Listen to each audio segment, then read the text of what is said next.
kick us off there, bud? What was that? That you made it. Yeah, but that was an old one. I know. As we talked about last time. We should have music at the start. Oh, okay. And I would just pull a little bit. Oh. I should have left in the part where you talk about my huge donger. You were getting... Just you wait, Henry Higgins. Just you wait. Some of my Fair Lady fucking references right off the bat. The first minute. Musical famously about Henry Higgins having a big dick, I think, right? That's the point of that one? Yeah. Can get away with anything and like a whole ton of misogyny and just like classism as long as you're rocking a big dong. It's that's what Pygmalion is about, right? Mm-hmm. Because that's what the adaptation is from. Wouldn't it be Loverly is about how big it is, right? Oi, wouldn't that be lovely? Oh, the fact that you and I share this also in common, man, I'm is genuinely kind of impressed. I had that as a poll. That poll, yeah. My brother Eric played Frederick in high school, so it's the guy who is like genuinely interested, like the rich boy, but he's a douche. Little dick. Yeah. But I mean, there's a lot wrong with that with that story. But that's I remember watching is that Rex Harrison and why am I blanking on her name? Roman Holiday. The best. Audrey Hepburn. I was gonna say I know it. I'm not even correct. Seriously? You do this for yourself. Yeah. Thank you. Thank you for letting me. Thank you for letting me have one. But yeah, that is a musical that I remember watching that movie numerous times, seeing my brother in a high school stage version, and that's when I was just like, oh man, I can do high school theater. Like it's okay to suck, apparently. They did it at my high school as well. I think that's probably the only reason I had more than one poll for a reference to it. Well, I mean, I wasn't in it. You would have been. I mean, I don't know if you can sing, but I don't think you would be my smug genie, like Glen Tickle. That's my Henry Higgins. Like he's superior, like he's better than you, and he's got a massive hog. You check off all of the. Singing publicly is my greatest fear. So like whether or not I can is kind of. When are you going to incorporate that in your stand up? Well after my death. I won't do it. I have sung on stage exactly one time, and it was only because I wasn't the only one, and it was on a show with people that I would have felt embarrassed if I like made a big deal about not singing with them. So I was like, well, there's gonna be like 20 people on stage. I can just go stand there. I won't stand near the mic. Like I did it, but like I didn't like mime it. I like legit sang, but it's like no one's listening to me. Like there's. Have you ever been critiqued for your singing, or is there any? There's like no justification for like a public fear. I don't. Do you privately sing? Yeah, I'll like singing in my car. Okay. I sing to my children. They don't seem to like it. Is that where it comes from? No, this is way before them. Little Simon cows. They're like, Daddy, that was awful. Okay. Well, I used to do a joke about it, and it never really worked as well as I want to because I think people genuinely feel kind of bad for me. But I talk about how I don't like to sing, but I will sing to my children. And when Amelia was like 1, maybe 2, she could talk, but not well. Yeah, her favorite song was Rainbow. It's a great stage. Yeah, from the Muppets, and I made like a little playlist of songs to play the kids when they're going to sleep, and like I would be sitting there rocking her, and Rainbow Connection comes on, so I start singing it along with her. And you're thinking in your head, like maybe not like in the moment, but there's in the back of your mind, you're like, this is a memory. Like this is something I'll cherish. This is going to be a beautiful. Oh, for me, for sure. Father-daughter moment. Yeah. Oh, this will be like I'll, sing her a song that she likes, and but not in the Kermit voice. Like I think I was doing the in Kermit a nice voice. Oh, okay. No, I think I was doing the Kermit voice. Which your Kermit voice? Again, another thing I won't. Another. I feel like you could so many. You could get me to do an impression rainbows. before you get me to sing, but I would definitely not sing while Ooh, doing impression sing. You did a little bit of a Randy Newman one episode. Yeah. Right? Well, that was a callback. That was like a singing. Yeah. To a bit you had done. A bit I did with Tristan, who has a Randy Newman based podcast. And I didn't know because I listened to part of an episode before I did it. And I was like, I've listened to a bunch of Tristan's other work. I'm familiar with Randy Newman. I don't, so I listened to part of an episode to get the feel for what it was. And I missed the part where he makes the guest do an impression of Randy Newman. And I was like, I pushed back. I was like, oh, hey, no, that's not really, I don't want to do that. And he's like, I'm going to get you to do it. But you should have replied back in a Randy Newman impression, like, hey, no, I'm not going to do it. I'm not going to sing your song. I ended up just doing a comically bad one. Because it's so good. The Steve Martin thing of like, well, I can't sing or dance, but I can sing and dance funny. Like, if you're doing it kind of bad. So that was my Randy Newman impression. I was like, this is obviously doesn't sound anything like him. That's my one. And I've said this before. I think, I know I've said it like creatively while like making film and stuff or going through any like live bits is that's the one pushback on a Steve Martin thing that I don't agree with. That he can't sing or dance? I think he can.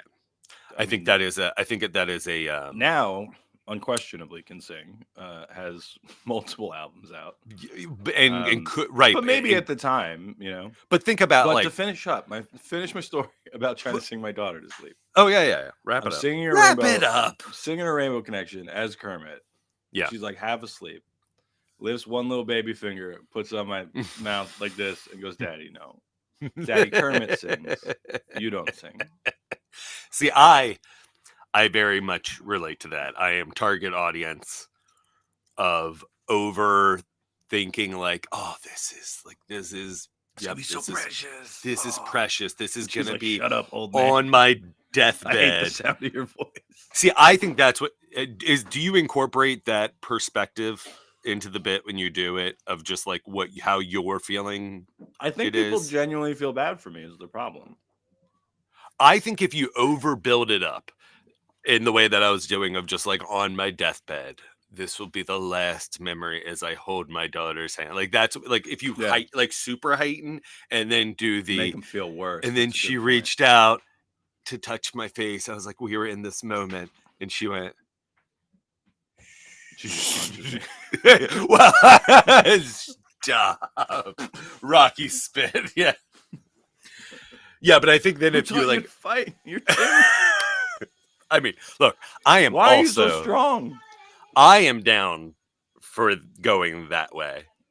I think that would be hilarious because right there's the turn, then there's the ultra turn, and then there's like the roundabout. Where it gets a laugh. It just it's not like folks aren't falling out of their chairs. Yeah, I think it could be bigger. But it also happened over a decade ago, so it's like other things have happened that I want to talk about on stage. It's like you make them get in line, like they have a number. Like, look, I know you are a joke that works and could have been better, but there's been new things. Get behind them. Like you have your number. Yeah. If these new things don't work out, maybe you're on reserve. There's guys who still do this, but it's harder now because of internet. When I was starting out and I would like open in like the local, like hotel conference room, weekend only clubs. You mean the shit that I still have to do? Yeah. And maybe it's being taken away from me. I still do it. I want to be clear. But when I was starting out doing it, although now I'm usually, No. When you just said that, I saw the brown walls or the wood panels of those places. The orange juice machines behind you. Yep. I would do there was a local one that used to book me a lot as a host, and I would end up working with the same guys when they came back through.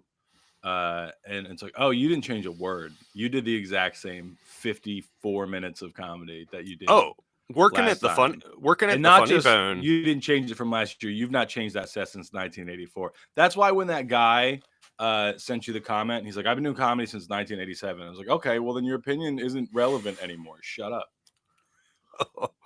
But how you wouldn't say that to David Lynch as a filmmaker? Well, no, he's dead. Remember when you murdered one of my favorite artists? I didn't mean to. You done killed him.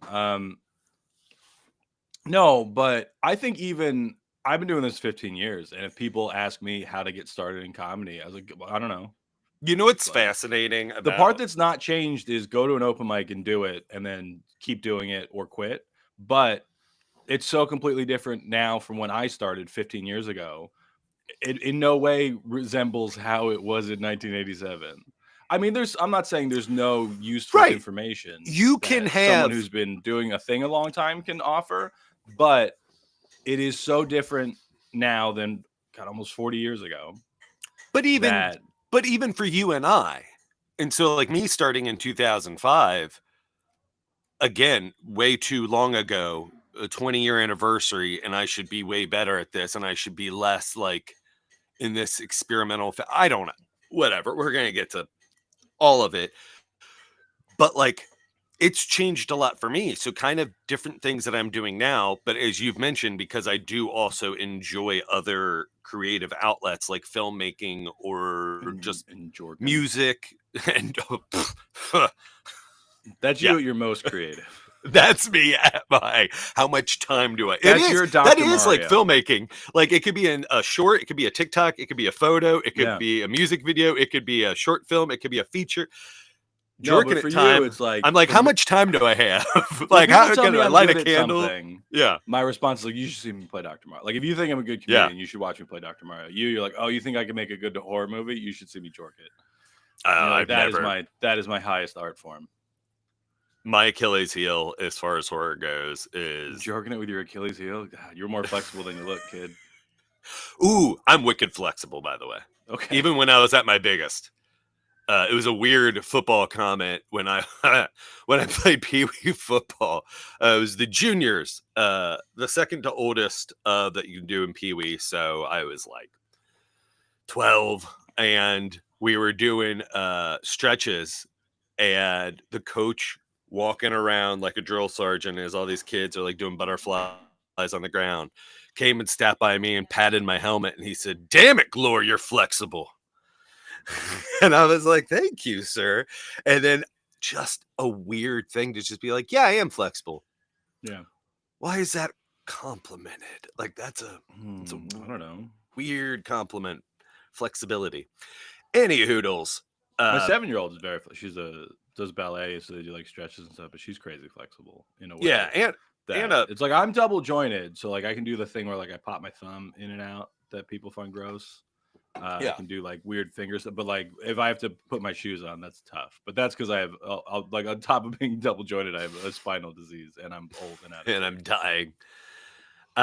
So yeah, but okay, we're gonna have a completely separate episode on this with also no guest, the Pee Wee Herman documentary, but just the idea of perspective to talk about older comedians giving advice or having an opinion.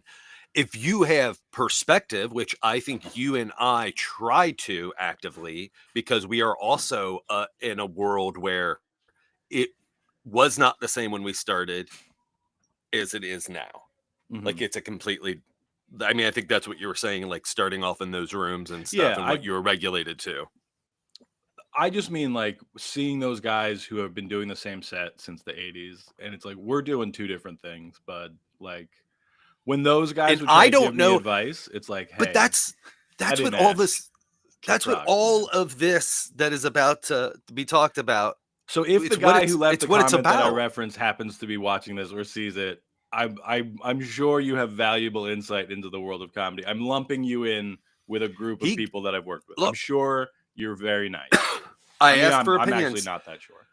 He watched the set that we're getting ready to talk about. Let's stop dancing around it. Let's get into it. Why I titled it for all the live streams, and the title of the episode is Daddio gets banned from Chicago. So kinda. You're not allowed in the city anymore. Which I love that is a joke. And I've not watched the video from start to finish. I just still am very familiar with how it was in the moment. I watched it. Yes. So, and I don't care about your feelings, so I'll be objective. God. Okay. How do we start? We start with Can you do a quicker version of the recap than you did when you called me in Alaska? Fuck. You were describing people's outfits, and I'm like, what is this all about? I'm ready to throw myself off the side of a boat. Get to the point. I said, do you have time for me to be very specific? You didn't say unlimited time. I mean, I did. I was on a boat in Alaska with nothing else to do. Nights and weekends, unlimited minutes. I sold you. Can I call you, oh man, Sprint style, right? Sprint was one of the first free nights and weekends ones. Can you hear me now? Can you hear me now? Yeah. Free nights and weekends, holy shit. I'm going to call you on my landline by MCI. Hi, my name's Barry. I have a condition where I really like talking on nights and weekends, not any other time. Please help me, phone companies. Is this a real commercial from them? No, it's what I'm just pitching. I'm pitching a 90s level, like cuckoo. But I was like, but doesn't that feel like a 90s, like get in the room, AT&T commercials? Yeah.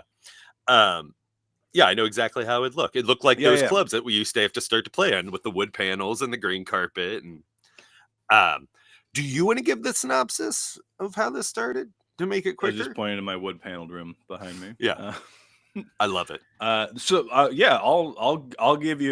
give the folks the Cliff Notes, the quick version to get them up to speed. So Ricky was doing a weekend. Oh, also, by the way, sorry, the last episode, which was the two-parter that was recorded, was recorded 2 weeks ago, ends with me. So the interview with the Comedy Club, Comedy Plex, we're talking about, the 5 questions, it's up on the website. In there, it was edited way down of my answers. Fine, whatever. Yeah, why wouldn't it be? But it was crazy edited down. People but even within your essay, bud. What stayed... So what stayed in there though was me saying, which this was supposed to be put out in promotion for my weekend. They didn't. They dropped the ball and released it like a week later when no one fucking cared, and especially like them, I'm sure. But within there, it says about me changing things up and being a little bit looser on stage. Also, at the end of the Daddio episode 2 weeks ago, before I did the weekend at Comedy Plex, I say exactly what I'm getting ready to do. So it's not like I'm some asshole who wasn't thinking about it or like not being cognizant. Like I was workshopping, right? But the people don't know what you're talking about. So let me get more than 3 words into the explanation. If they listen to the last episode, hang on, I'm gonna go ahead and mute you. I'm just gonna kick you out of the call while I do this, and I'll invite you back in 5 minutes. So Ricky was performing in a club in Chicago. If you remember from last time, he was talking about wanting to mix things up after watching the Pee Wee Herman documentary, which we'll talk about in a future episode. I've got like half an hour left of the second part. I've been watching it, and so rather than just a lot of tears, though, a lot of tears so far, a lot of crying. Sure. Yeah. So rather than just kind of do his regular set, he said, I'm gonna mix it up. I'm gonna try to do a little something a little more interactive, a little more in the moment, devised similar. I'm not saying similar in that you took this from me, but like similar, like I've been going up with a list of not jokes, but like make eye contact with people, ask someone a question, dummy, like that kind of stuff. You had like a kind of you were asking me how to brand it. I was describing it as like reverse crowd work, basically, where you have a list of questions you give to an audience member and have them ask you those questions, and then you ask them those questions. It's a fun idea. So you inspired me. You inspired me, though, by the way, with what you are doing now. Oh, sweetie, you're too kind. I'm not saying this to jork you. I am saying you putting yourself outside of your comfort zone while you are someone who what they do works. Like you are a very good stand-up. Like we joke about it. Like you are a very good joke writer. You're very good at performing. Like I think you're only getting better. And it's been amazing to see that. You pushing yourself where it's like what you do has been validated and it works. to then be like, well, you know what? I also want to evolve in this. Yeah, I want to get better and at push the thing that I myself. like doing. Exactly. So that I was just like, fuck, I've been having that voice in the back of my head. And it's not like what I've been doing has been like exceptionally working, like financially or whatever. Like it does okay. And like I get to do live performances, but it also has never been the thing that I like doing. Like there has been moments of some Yeah, crowd you've work said that has happened. variations of that over the years, and it Yeah. strikes me as wild every single time. Only because, But like, so if now I we're don't here. like doing something, I don't do it anymore. And you're like, no, I'm gonna keep forcing myself to do this. So you have to enjoy it at some level, I imagine. I right? do. I like, and I have, and I've been trying to figure out, and it's only been more recent. Again, this goes hand in hand with our clean, like the clean idea. It was a 1-2 punch of The Weekend with You and that Columbus performance were very similar sets, and the energy's not being the same because the audiences aren't the same. And I was just like, I don't want to control the audience, but how can I make it that I'm as excited with this new audience? I do too, but I don't want to want work them them like a puppet. I don't want them to. I want to your in the joke way about the of. doctor and your wife. I want to do that with the audience. I want to do that in the way of like not a party planner, not like a Burt Kreischer, and I'm not demeaning that, but in a way of I am giving you the most, like we're in the basement as friends growing up, and like we're just fucking talking and like whatever. I want to be the curator of that without you feeling that, but you're all focused on me because I am the funniest one in the room. So to finish the setup, basically, you're doing this weekend. You're going in thinking, I'm not just going to do my regular stand-up set. We're gonna mix it up. And you did some of your regular stand-up set. It wasn't like part of the plan. I'm keeping 3 bits because I watched this video. It is all available on your YouTube channel if anybody wants to watch it, and then you'll know what we're talking about while we're talking about it, or watch it later. Do whatever you want. You guys have free will. But we can add this as a commentary track on it. I'll release it again. You sent me the video, and I was like, "Yeah, we're docked, so like I have decent internet." Because Brian Atkinson also sent me a set, and I was like, "Oh yeah, I'll watch it on the boat." But while we were like at sea, the Wi-Fi was pretty bad, so I couldn't. He sent it to me too, and I was just like, "Pull the trigger, man!" I was like, "Pull the motherfucking." Brian, if you were listening, I was just like, you got to do this, man. I was like, I keep on telling, I was like, I will give you all the contacts are on the website, but I will send you this one. I mentioned, and he's like, for dry no, bar. I already got all the contact stuff from Ricky. I was like, yeah, good, just send it. It's good. It's you did a good job. And then he sent just the tip. He sent the first 9 minutes. I was like, you could send the full thing. He sent me the whole thing. But I mean, that might be, I don't know. It's been a while since I've asked them specifically because so many people, when you have not just dry bar, any thing that another comedian would want to do, you get asked a lot like, oh, like how do you who booked that is like the joke version of it. And it's like, oh, how do you get dry? And it's like, you email Keith, his email's on the website.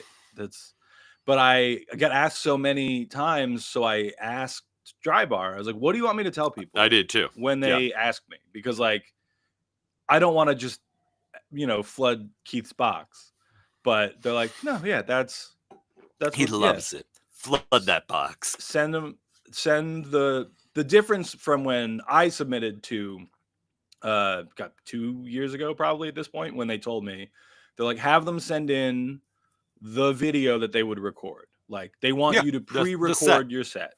Yeah. When I submitted, I'm like, here's the hour video of my first album. It's clean. Can I come do this? And they're like, yep, here's some dates.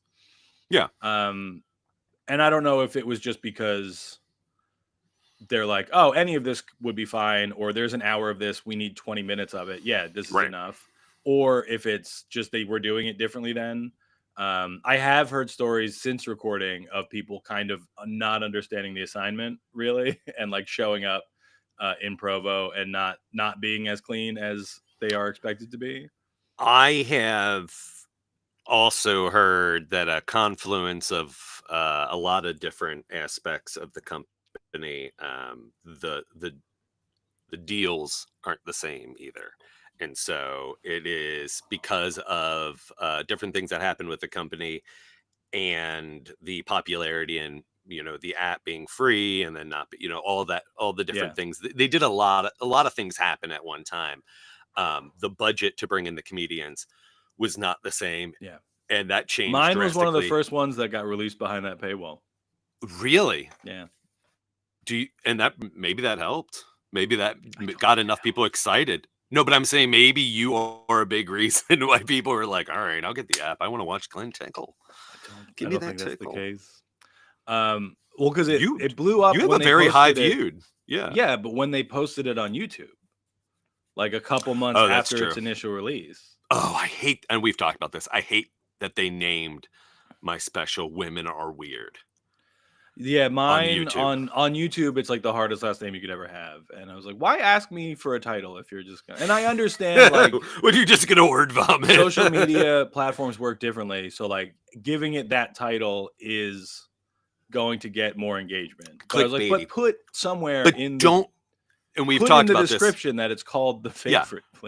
Don't title it like mine, like "Women Are Weird." Yeah, and already like screwing me against female, kind of like putting words in your mouth. Yeah, or I mean, it's less inflammatory, but with mine, I literally say that line, and they move that bit to the top, and that bit doesn't work at the top, so they re-edit it on YouTube. Well, that's everything. They put like one quick laugh out of context, and then people stick around to watch to figure out why that works.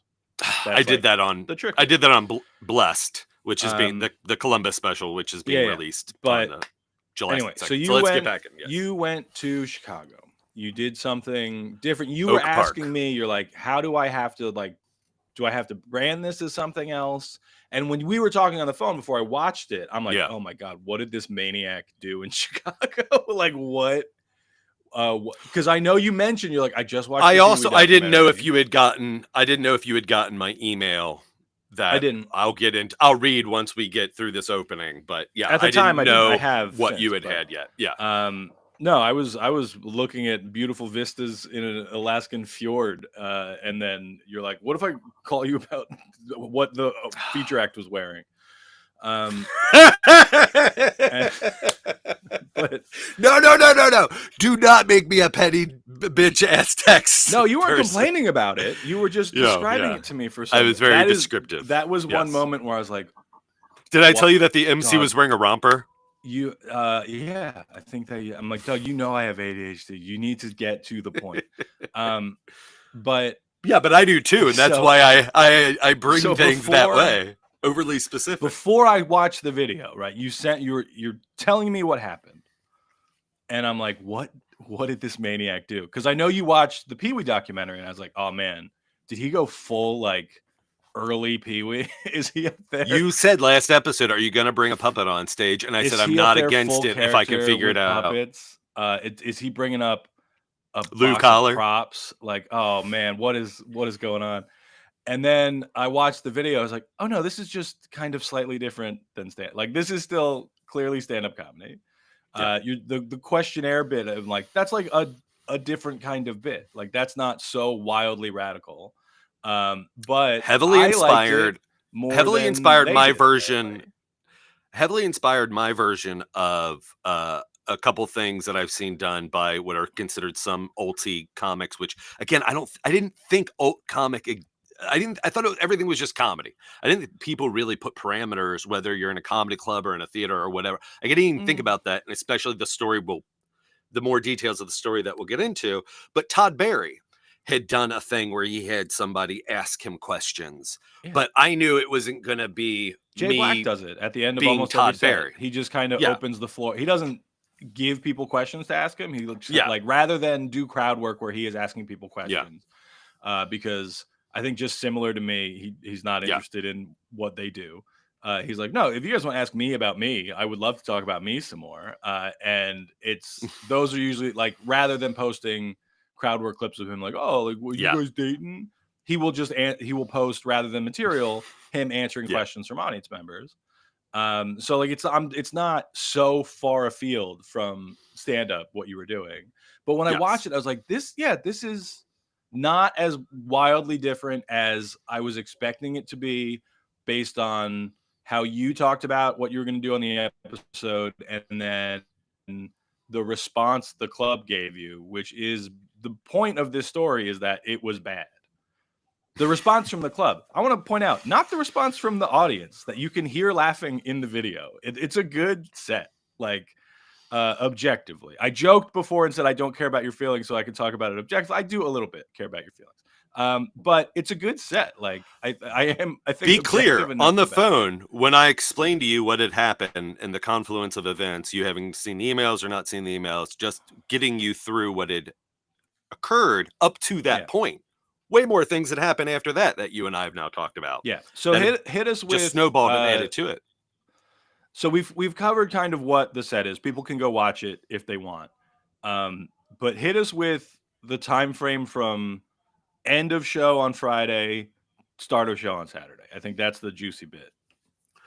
I will give the slightest prologue that I'm going to eat more of this Pop-Tart while you do that. Yes. Eat. End of last week's episode, like I said, was recorded 2 weeks ago because we did a two-parter, because part of this was Ricky going to Chicago and shaking things up / Glen going on an Alaskan cruise. And we'll play the theme song after we get through my bit before we get to the next part of the Alaskan cruise. Pop-Tart, I'll throw that in. I forgot to do that this morning. So before the show, with everything leading up to this, us talking about this on the podcast, me talking about it in my interview, specifically mentioning the weekend that Glenn and I had, the show in Columbus that I recorded that's going to be released called Blessed on July 2nd, because I'm burning material. You're throwing stuff on YouTube left and right. Don't give a fuck. Like, that is just my mentality right now. But I do. It's weird. I don't give a fuck, but I give a fuck so much that I'm like, I need to lean the other way to put my feet to the fire. If it doesn't work, it doesn't work. But at least try to do the thing that approximate, like, as close as you're trying to get what you think you should be doing and how you should be doing it. Like, try it. Like, again, it's the fucking Wayne Gretzky. You miss. Like, I don't think this is a midlife crisis, because I'm also older than midlife. That's like 38 or 37.5. And I don't think it's about turning 40. Hungarian. So wait, do you think this has to do with me turning 40? And I'm not like one of those that doesn't embrace. I think it's a lot of confluences of events. Okay, so going into that Friday, I'm not saying having a rough outline. I don't think that's like the biggest part. Yeah. But on the drive up there, it took us about 5.5 hours, because it was the first trip to Chicago we've done with the whole family. They're going to be in the hotel. Got a lot of friends. It's at Oak Park. So a friend of Allie's actually lives in Oak Park. We had some things planned with her friends and the kids, blah, blah, blah. Going to be a great time. We opened it to Anna. If you want to, this was a day after her birthday. You can come to Daddy's shows, or if you want to stay with Mommy and her friends, you can stay with Mommy and her friends. She didn't come to either of the shows. So before the show on Friday, on the drive up, explained to my wife what I was going to do. And I was like, what do you think? And she's like, yeah. She's like, you've already told me, you've explained that if you don't feel like you have them within the first 5 minutes, you'll pivot to your traditional set. Or like, even if I personally got scared, it was just like, no, like nervous, then it's just like, all right, I should switch. Yeah. I can do that with the list up too, of like, yeah, if it's clear that they're not looking for navel gazing, it's like, all right, here's jokes, you know? Yeah. If less of a one-man show or something different. And I asked Allie, I was like, I asked this numerous times during the weekend about being delusional. I was like, do you think I'm delusional that I'll think it's going better than it is, and I won't do a good show because I want to keep down this path? I'll be stubborn. And she's like, no, I don't think so. She's like, as an entertainer, especially as a live entertainer, not that you come off needy, but I think you genuinely do come off that you want to entertain. And you don't want anybody really to be having a bad time. I was like, great. So going in all of that, I get into the club, and before the show, I speak to the booker and the feature, meet the MC. And what was the feature wearing? I'm sorry? What was the feature was wearing a college outfit, like that you would buy at a Spirit Halloween store. Sure. It's a hoodie, a white shirt, a pair of khakis, and gym shoes. And how is that relevant to the story? Because I thought that without you seeing any of his humor, which was great joke writer, explained a lot what his presence was on stage. Yeah. In his show, without you watching any of that, which you've now have because he's at the beginning of the filming of the Band from Chicago special. It's on YouTube. But before the show, the booker's getting all of our information because he's going to do the hype man opening of the show and introduce the MC on stage. So he's giving some pre-credits before we go on stage. Yeah. And asking us what we want. We're talking a lot about comedy. New York comedy. I'm complimenting the club. I love the layout of the club. I really love Comedyplex, how it is. Big fan of it. Top to bottom, like everything so far. Great green room. They've got a TV in there that is a camera from the stage, like New York to the audience. So it was awesome. Complimenting the booker left and right. So before the show, after he gets our credits, I said, hey, are there any restrictions or anything that you would like us not to talk about or do on stage? And he said, no, man. He's like, just be funny. He's like, we're in Oak Park. We're near Chicago. It's not Chicago, but we're very liberal here. Like, you can say, do whatever. He's like, just don't burn the place down. You know, kind of like, don't burn the place down with your comedy. Like, don't be so funny. And I was like, cool. So then the show begins, and I'm announced, and make some really noise for your headliner, Regular. He's going to be back here in August featuring for Glen Tickle from their Daddio podcast, and also having his Chicago premiere of his movie Sweetmeats. Regular, welcome to the stage, your MC. MC goes on stage, does a great job emceeing. I'm listening to the audience. I'm listening to her material. She has like a pretty low hanging, like, taboo, like Jesus, like, and they told us to eat the body of Christ. And I was like, what? Are we cannibals? Like, kind of joke. So we like did some taboo-ish religious material. Audience, she did well. Good MC. Mm-hmm. Woman comes in, she's asking the audience questions, MC, and she goes, anybody celebrating anything? Woman in her party of like 5 come in, who we now know as Valerie. If you watch the special, you will get to know her as well. And she says, I'm selling 1 year of being cancer free. And again, I'm watching the show because I'm like, my first time doing this, I'm going to prepare myself as much as possible because this might be how I have to do this. Be observational of the room. Mm-hmm. And the temperature of everything and what comes before. I can't just be sitting in the green room, even though I did sit in the green room and watch the video a little bit, which that helped with the front row people. But I was like, okay, I clocked that. Like, she could overtake the stage if she's the person that I pick or not. The guys sitting in the front row are very uncomfortable about sitting in the front row. They could work. So anyway, I got all that. Feature goes up, hoodie, college look.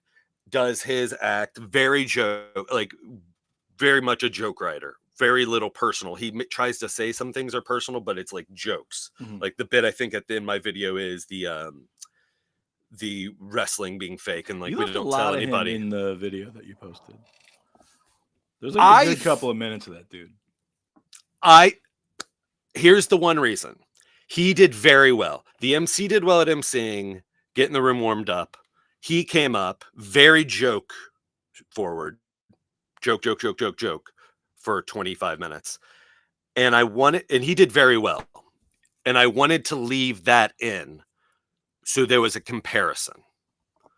So if the club or anybody said he was better than you, that's fine. That can be your taste. You might have liked that more, but you can't say based off the reaction of the room that he got for his biggest joke, his biggest laughter, anything bigger than I did. So it was slightly calculated. And I may have scrubbed ahead. I may have realized how much of him was in there. Yeah, that there was more. And it's a closing bit. Yeah. But anyway, he was not a very personable to the audience comedian, and he didn't do any crowd work. Like both the MC and the feature did what an MC and feature should do in a comedy club weekend show. Set it up for the headliner to do whatever crowd work. But the feature was not clean. Not clean at all. Dirty jokes, final bit is dirty, blah, blah, blah. But not like vulgar, just language, which we've talked about before. And so then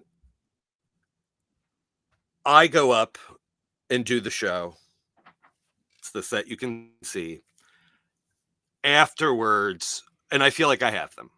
Like, that was my main question of sending you the video. You were the first person because my wife wasn't there. I didn't have anybody to trust after it, after everything that happened. And you were that person. And were you worried thinking that it might be awful, that you might have to break my heart? Oh, I wasn't worried. I thought it might be, but I wasn't like worried about it. But you were fully ready to be like, yeah, man, this is, I mean, get it out of your system. But like the way you talked about it on the episode, we were like, I'm going to do something pretty different. And then I was like, okay, I mean, I'm interested to see what that's going to look like. And then on the phone call on the boat before I watched it, you made it sound like you went insane up there. Like, you really sold it to me as, it's so different. I don't even know, like, is this still stand-up? Like, what should I call this? Because the way I was made to feel. Yeah, and then when I watched it, I was like, no, this is stand-up comedy. It's just, it's like more audience interaction, and you're using the audience interaction in a different way compared to, like, a typical crowd work clip that people might see. And it's like, well, if the club really hated it, like, maybe you're wrong. Maybe your grand plan is incorrect and you shouldn't do it. But I wasn't worried. I'm like, oh, how am I going to tell Ricky that this isn't very good? I think especially because, like, I'm pretty on record as enjoying your comedy, friend. Like, it's but so okay, you enjoy my comedy new and it wasn't good, I'd be like, I kind of like the other stuff better. You know, well, that's what I'm asking is, but I do like you. I think I gave you the same note. A couple people I saw leave comments. Yeah, and I felt you left that felt lady up on stage too long. That's the main note I would give. Is, and I asked her too many questions. Bringing her up. She was on stage too long. Polishing up the opening as a like a preamble to the audience of setting the stage. That needed to be tightened. Not leaving on stage. Honestly, I don't think you need that part. I don't think it's so different that you need to ready the world for what you're bringing to the table. You say just, well, but yeah, but I didn't feel that way after I did it at the club. You have to explain that bit, but you don't have to say, oh, like, you know, I'm not doing my regular set and this is going to be. Oh, no. You can scrap all I meant the it's also the narrative of like, so late, but you're walking around with that paper in your hand for a good 10 minutes. I look like a crazy person. Yeah, and it's so I'm thinking of it. I'm trying to. When I was watching, I was like, all right, let's say I'm a club booker, and because you mentioned on the call, you're like, oh, you know, we watched these clips of yours. That's kind of what we booked you based off of, and this was different. So it's like, okay, I've seen clips of Ricky. If I am familiar with his early work, how would I respond to this? And I was like, you swear a number of times. And I'm a bad boy of comedy. I didn't know it until that weekend. And the part where you bring the audience member on stage, I'm just thinking of it as like, okay, I'm running this venue. I don't want to hear from somebody who got pulled up on stage like, I was up there forever. Like, I feel like I should get a cut of this dude's pay. I said that. I say that, and yeah, and it's like, yeah, that part stuck out. But it's also just like, that's not what I'm into, you know? Like, yeah, I want to keep audience interaction to an absolute minimum if I have to do it at all. Yes, I'm certainly not going to pull them up on stage. The other thing was weird was like at a certain point you're like sitting down kind of off stage while she's sitting. I'm like, oh, don't do that. Like, don't give them the power, the space. Yeah. Because I'm just thinking like not artistically, just like if I'm a club, and I'm thinking I'm not saying this necessarily about the club because I'm supposed to be there in August, so I'm not trying to preemptively burn any bridges, but I'm trying No, to watch this video. I cannot wait. I want to have the booker of the club on after your weekend. I'm trying to watch that video as a bad club owner, like, Mhm. um, Oh, I thought about it after the fact, and I think I might have said it on stage. I forgot that there are a numerous amount of stories of comedy clubs that are not built to code, and comedians bringing people on stage for birthday celebrations yeah, or something or whatever, and they fall off. And the club, that stage was not built to code because there should be a ramp, there should be a hmm rail, there should be a this, and the whatever. Most clubs do not. I forgot that. And so even just the bringing her on stage, I was just like, fuck, like, okay, maybe I was trying to justify their weirdness towards me yeah. initially, and then finding out much later more of the But my shit. point But I about don't trying to think I know watch it, everything. trying Yeah. to watch it as a bad club owner, again, not saying these guys are. I mean, I will publicly disagree with you, Comedyplex, about your reaction to Ricky's set. I think he did a good job, but there's a lot of club owners in the country who don't know anything about comedy. They are Yes. restaurant owners who figured out, they can try to get more money by having comedy. I And do think the owners, and the booker is one of the owners. I do think the person who objectively had the biggest issue with me were the other owners who are exactly what you were describing right now, where the booker, who is one of the owners, has a stand-up comedy background. And yeah, you again, when mentioned that. I talking know. about, I yeah, mean, that's the one. He's the one that I've been emailing with yes, about my dates.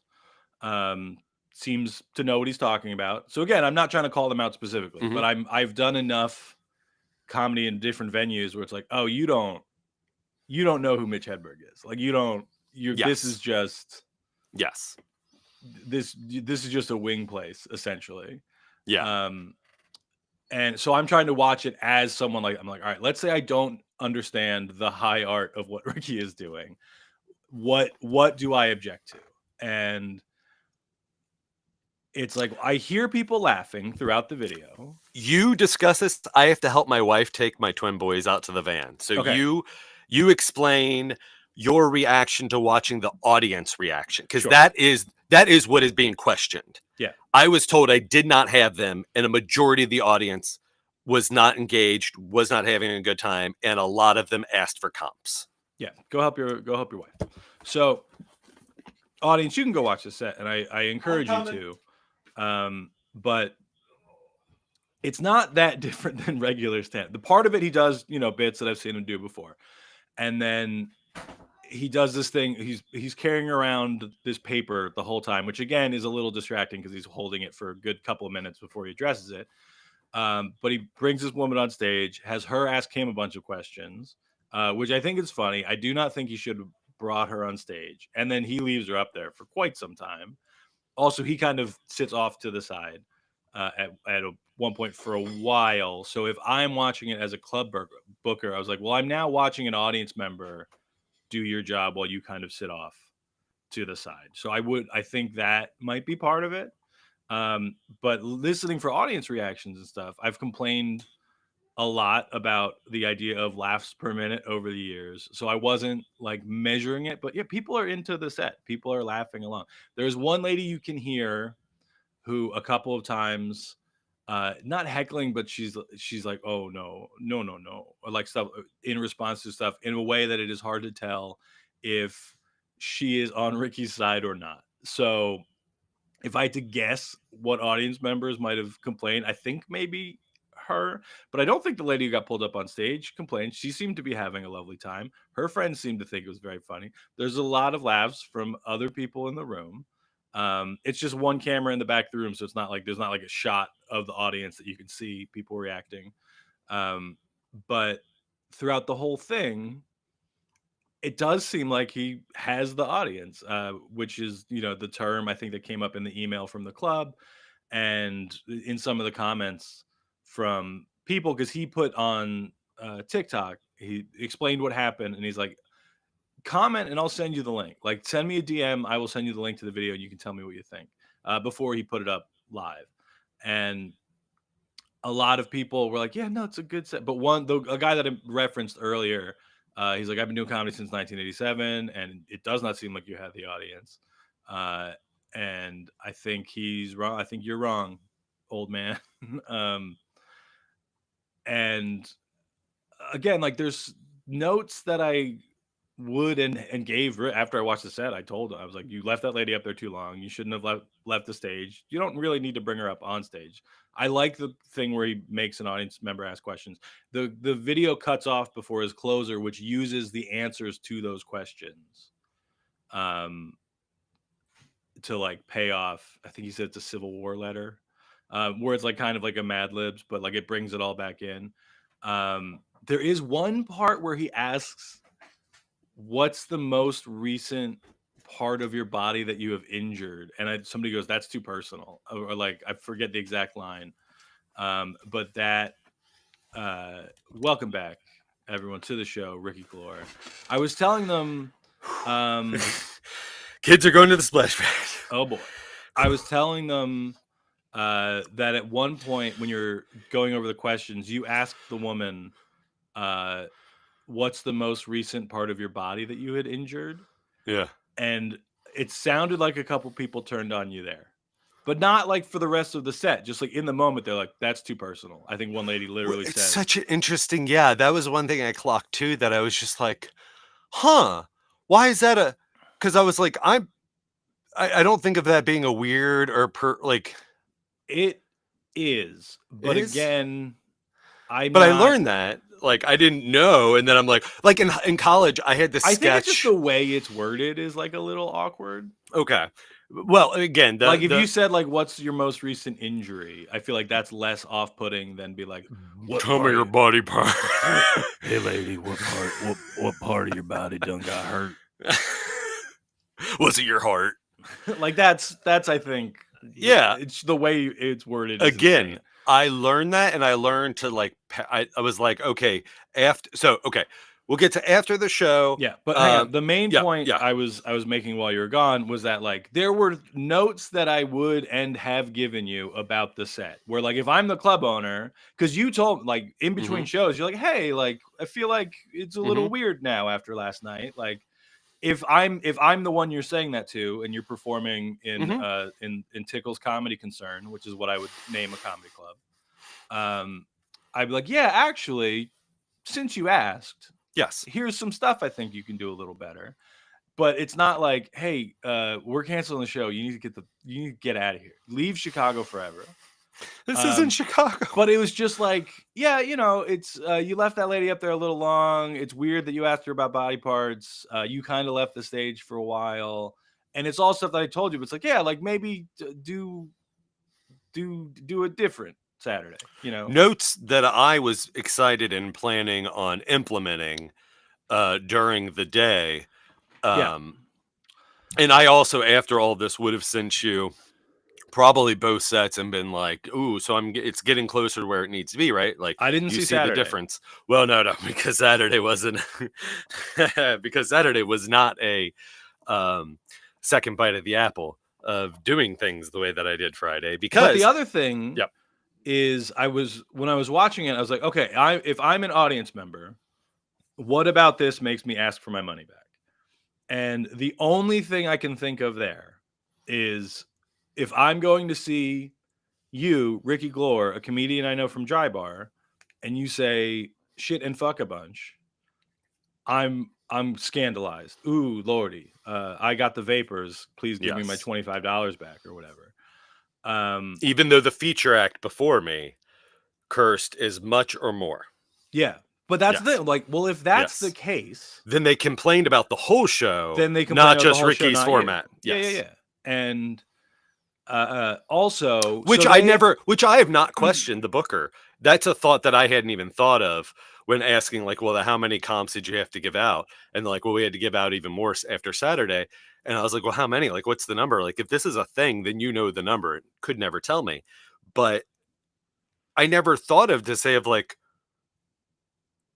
was it the whole show? Like, because maybe if the whole thing is that like you wanted a clean comedian from Dry Bar, even though you didn't book it as a clean show because the feature act is dirty and the opening act talks about religious taboos. Like, so if people ask for their money back, maybe you did a bad job of putting the show together and communicating what kind of weekend you wanted. Yeah. So they asked me, they're like, can we advertise the shows in August as clean? Oh, what? After all of this, something that has never been explained to me by them. Right. A thing that we've talked a lot about it on this show of like, I have no issue being asked to work clean, but in a way I still can't pin down exactly why. I don't like being advertised as a clean comedian. So I told them, I was like, you can. Like, I'm happy to work clean. I am not exclusively a clean comedian.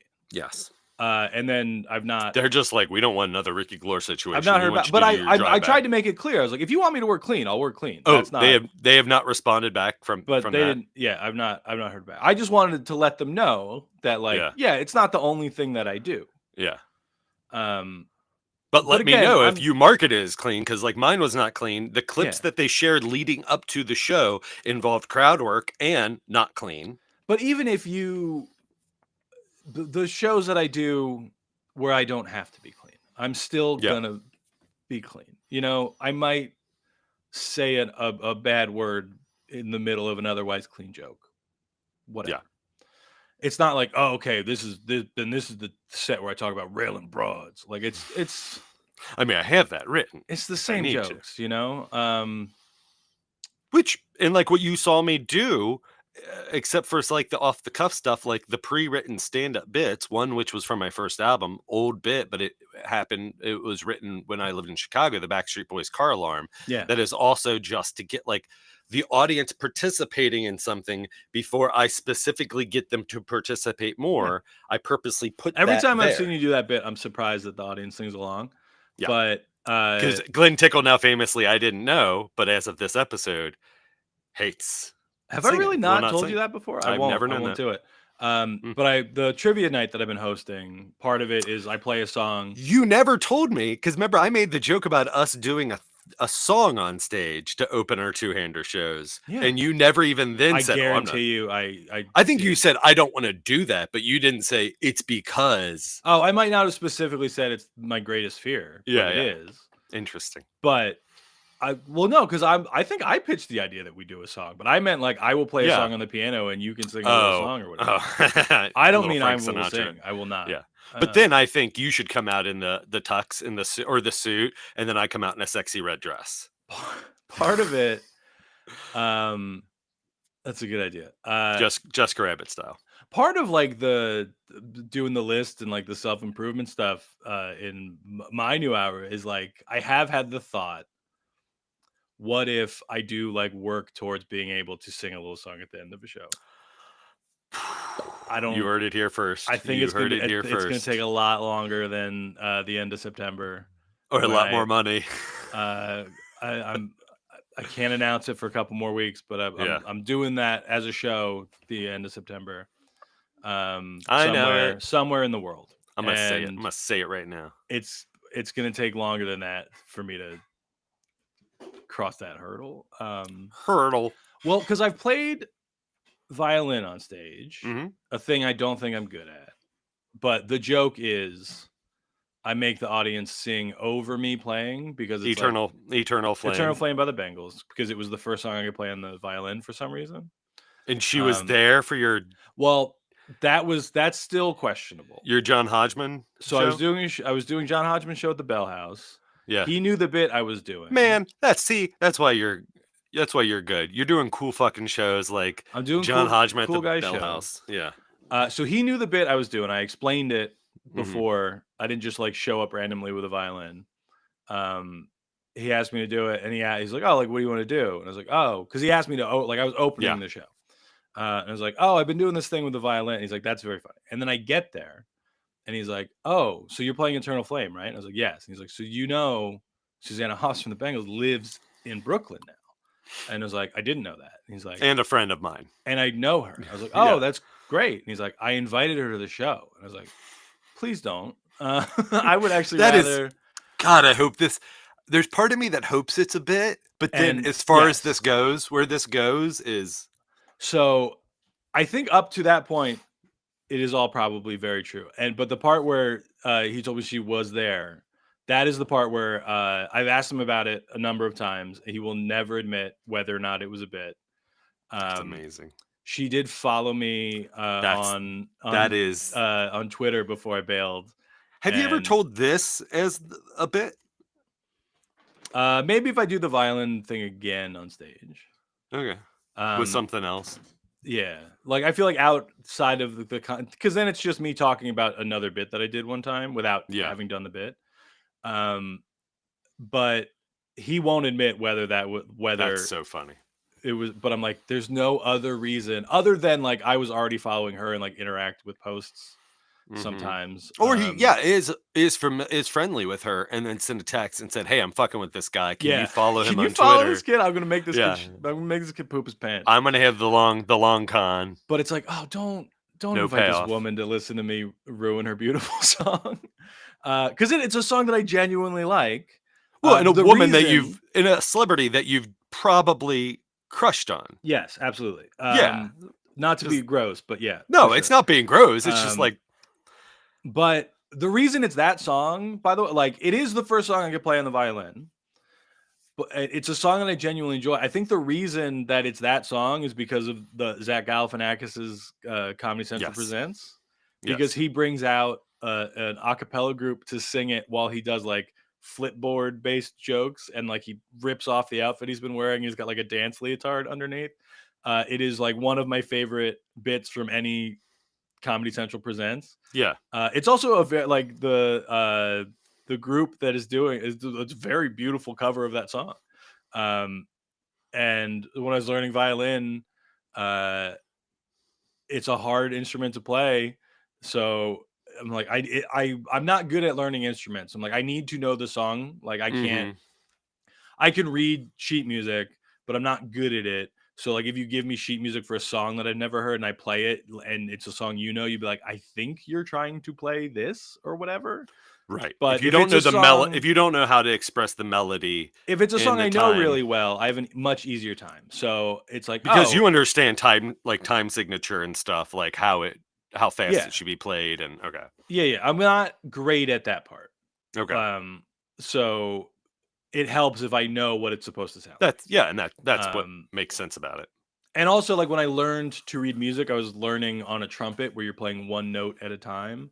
And you're just playing the Hawaii 5-0 theme just over and over again. Well, my music teacher in elementary school, she's like, Glenn, you cannot just play TV show theme songs. And I was like, fuck yeah, I can. And I'm gonna make millions. Why not? Also, do movie songs from movies? Do those count? Yeah. And because she would always ask, she's like, what do you guys want to play? And I'd be like, A-Team. Can we do the theme from the A-Team? She's like, Glenn, no. Shut up. God damn it. She threw me a bone one year. We did a medley of TV theme songs. Was the A-Team in there? No. Which honestly, some bullshit. It was Bewitched, I Love Lucy. So they Griffith, picked the gist. Maybe, and Leave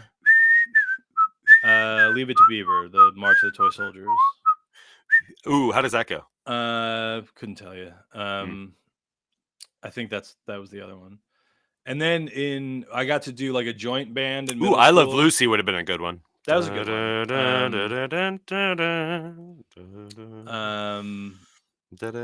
We did a John Williams medley when we did like a combined band. I think it was in 8th grade. I got to play with the high school band.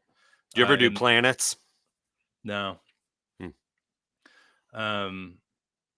But the John Williams one was Superman, Indiana Jones, Star Wars, and I think Schindler's List.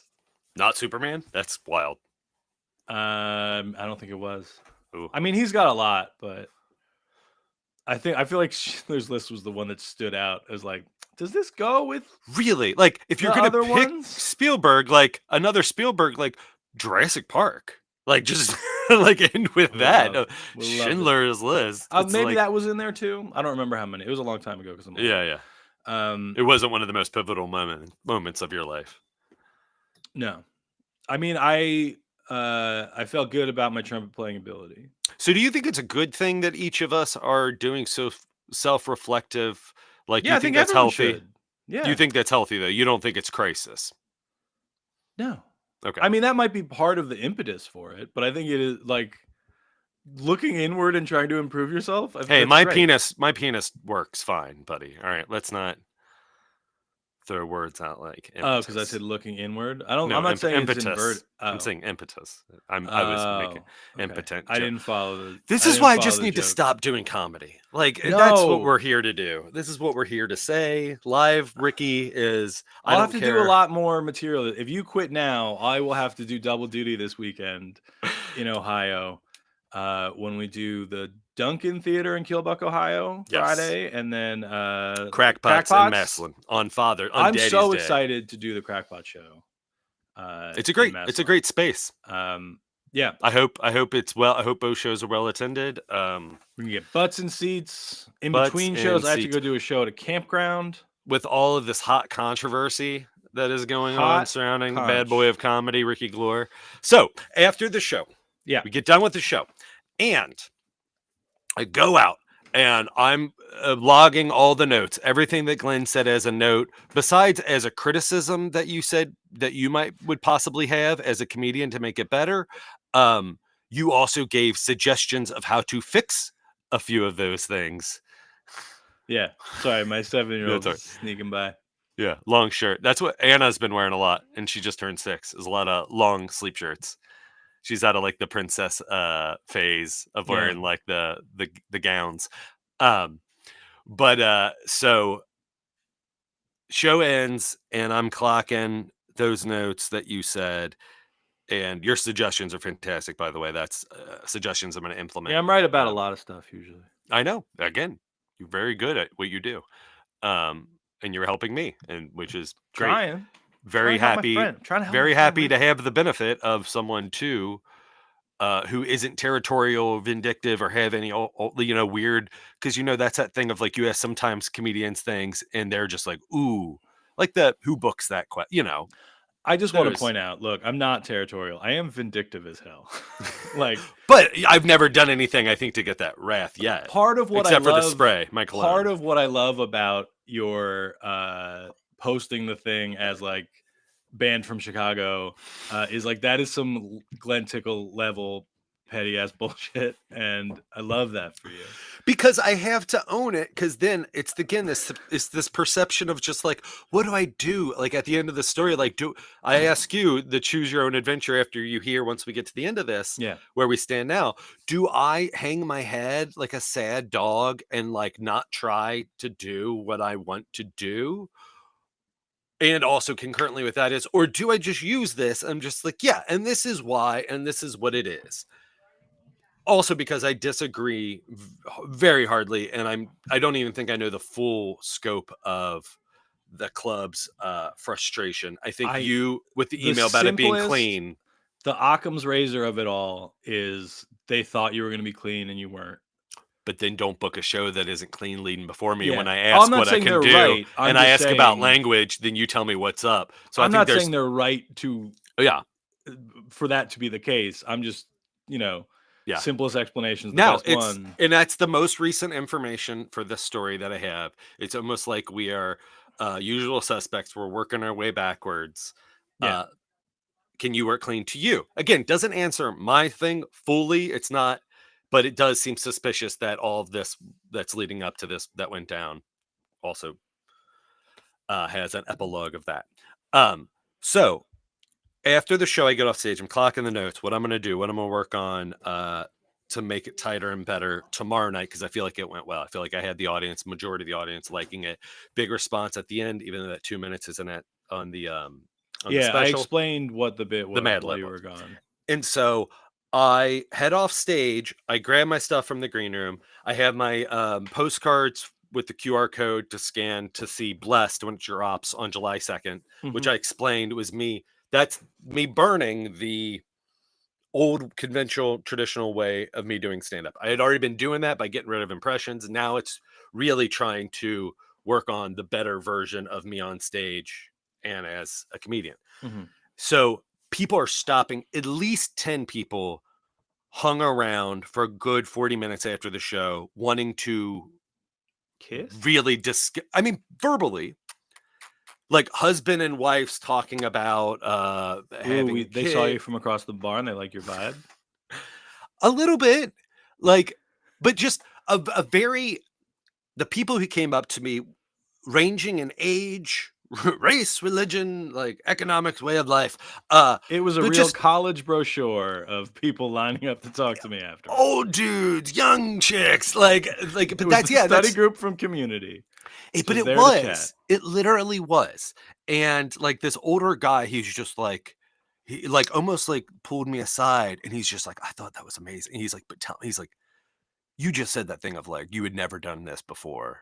Like, that's just something you say, right? Like stand up say like, oh, this happened last week or this happened yesterday. Like, that's just bullshit, right? He's like, that's part of the shtick. And I'm just like, no, I was like, this literally was this. If you come here tomorrow night, there will be some stuff that is the same, but on the whole, that is the other thing where watching it as a club owner, the amount that you're like, I've never done this part. This is all like, I lose confidence in who I have booked a little bit.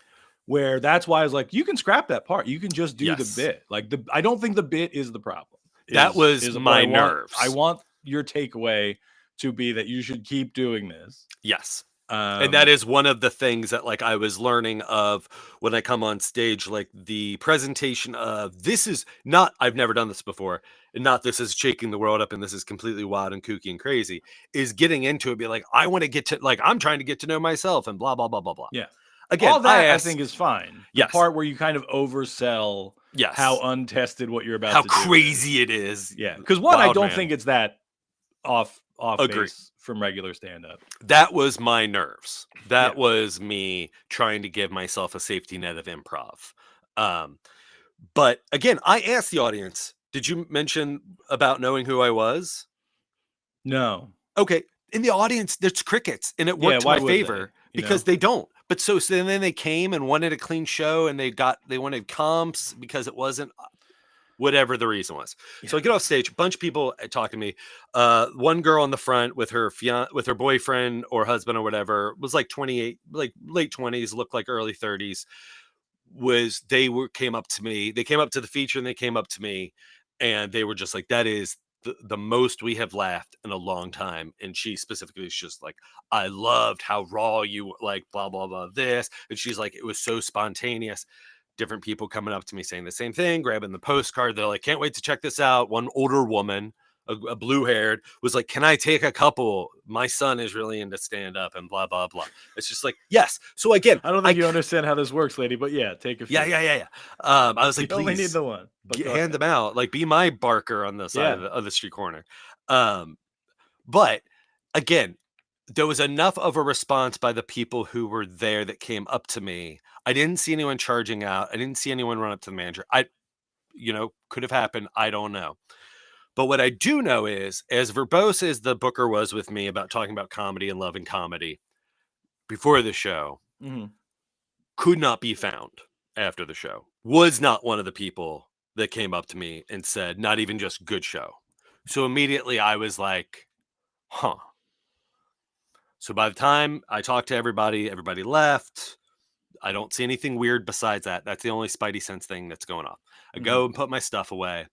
And like a good boy who's being paid by a venue, who's hired to again, by contract, and as I was told by the booker, just don't burn the place down. 45 minutes, that's what I'm contracted to do. I did about 55 of mostly enjoyable stuff, like not like laugh, but response from the audience seems to genuinely like it. I go and knock on the office door where the booker is, who I haven't seen. And I say, hey, I'm about to head out.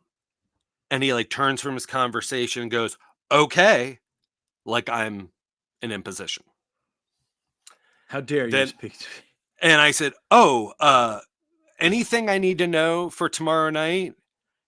And again, like an imposition. was just like, shows at the same time. And I was just like, all right, I'll see you guys tomorrow. And I walked back to the hotel, where then my twins did not sleep in their pack and plays and slept on me and my wife, and woke up and it was like torture again, like with babies. Yeah. And there's two of them. And so you can't trade. You can't one up, one off, one down, for a little bit of time and trade off. So to that whole time, I'm thinking about the notes of the set, what I'm going to do differently. But I'm also thinking about there's something weird. And I'm not somebody who's paranoid. I'm usually pretty perceptive, which again goes with am I delusional or am I perceptive? So in the morning, I've had a lot of time to think about it, and I'm excited about what I'm going to do. And now I get to talk to my wife, Allie, a little bit about it. And I was like, do you think I'm a delusional performer? That I think it went well and it didn't? And she's like, no. And she's like, if you think you had them, I think you had them. I was like, okay, great. Yeah. So this is all before I'm then like, I'm going to send him an email because and I told her the story, weird vibe. So I send an email, one more effort to the booker. It's about 8:00 in the morning. And this is when I pull up emails. And I mean, I'm not going to rule out that there were people in the audience that didn't like it. Yes. But yes, I would say watch if anybody's unsure, like watch the video. And unless you're an old man who's been doing comedy for 40 years from Florida, I think you will see that like it's going good. It's not. Yeah.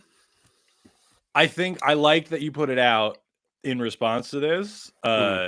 That notwithstanding, I was like, oh, well, like do it if you were like, hey, do you want to put this out? No. As should I put this out as a special out of context? And yes. Like, well, no. I mean, do the bit a couple more times. Like I think it works, but like iron it out a bit with the context of what happened. I think it's a funny idea to put it up. Yeah, and I'm over dramatizing, but I'm also again, I had a struggle, and this has helped me not struggle with it as much because it makes me feel not validated, but it makes me feel like, yeah, you shouldn't. I'll get through to how this makes me feel. So I send the email at 9:10 a.m. So it's Central Time. So it's 8:10 a.m. because I don't like to send a text unless I know you personally and I know your stuff is silented or whatever. Any correspondence before 8 a.m.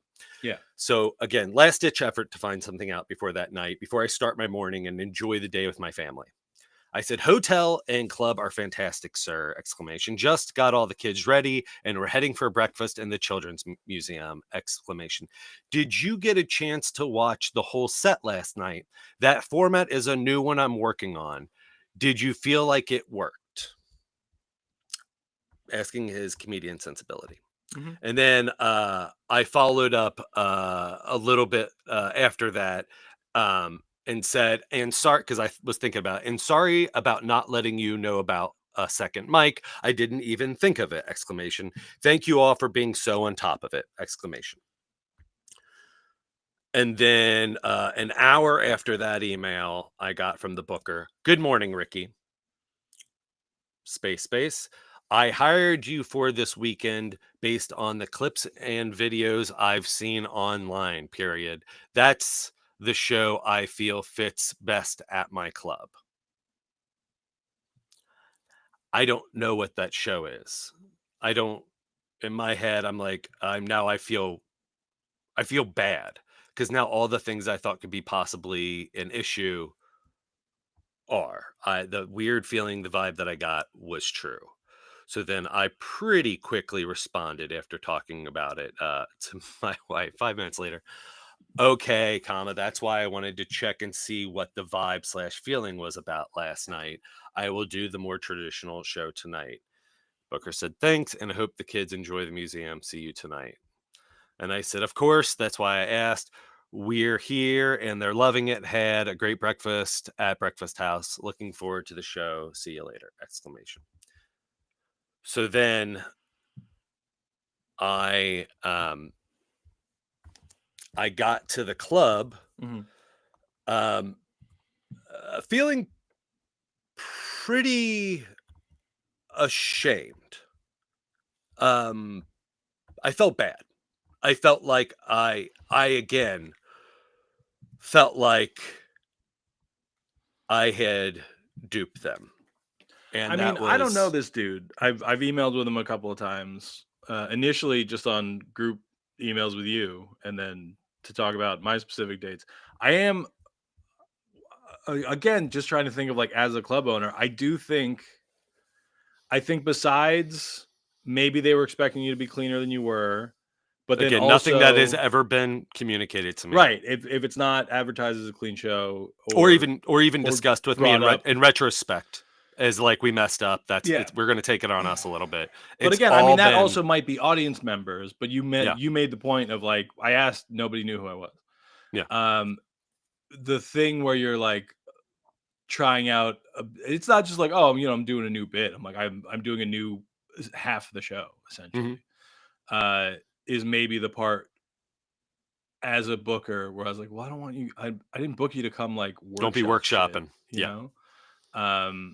And we don't have liability insurance for that stage. It's not up to code. Don't be having someone up there that long.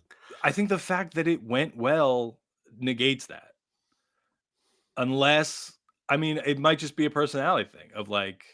Well, we'll get to that. The thing of, hey, I didn't hire you to come do like a little workshop. Even if it goes well, maybe like depending on the like. Again, I've not actually met this cat yet, so I'll report back. But I hope you have a fantastic weekend. I think I mean, you mentioned I hope it happens. And I'm like, I don't think he has any reason to. No.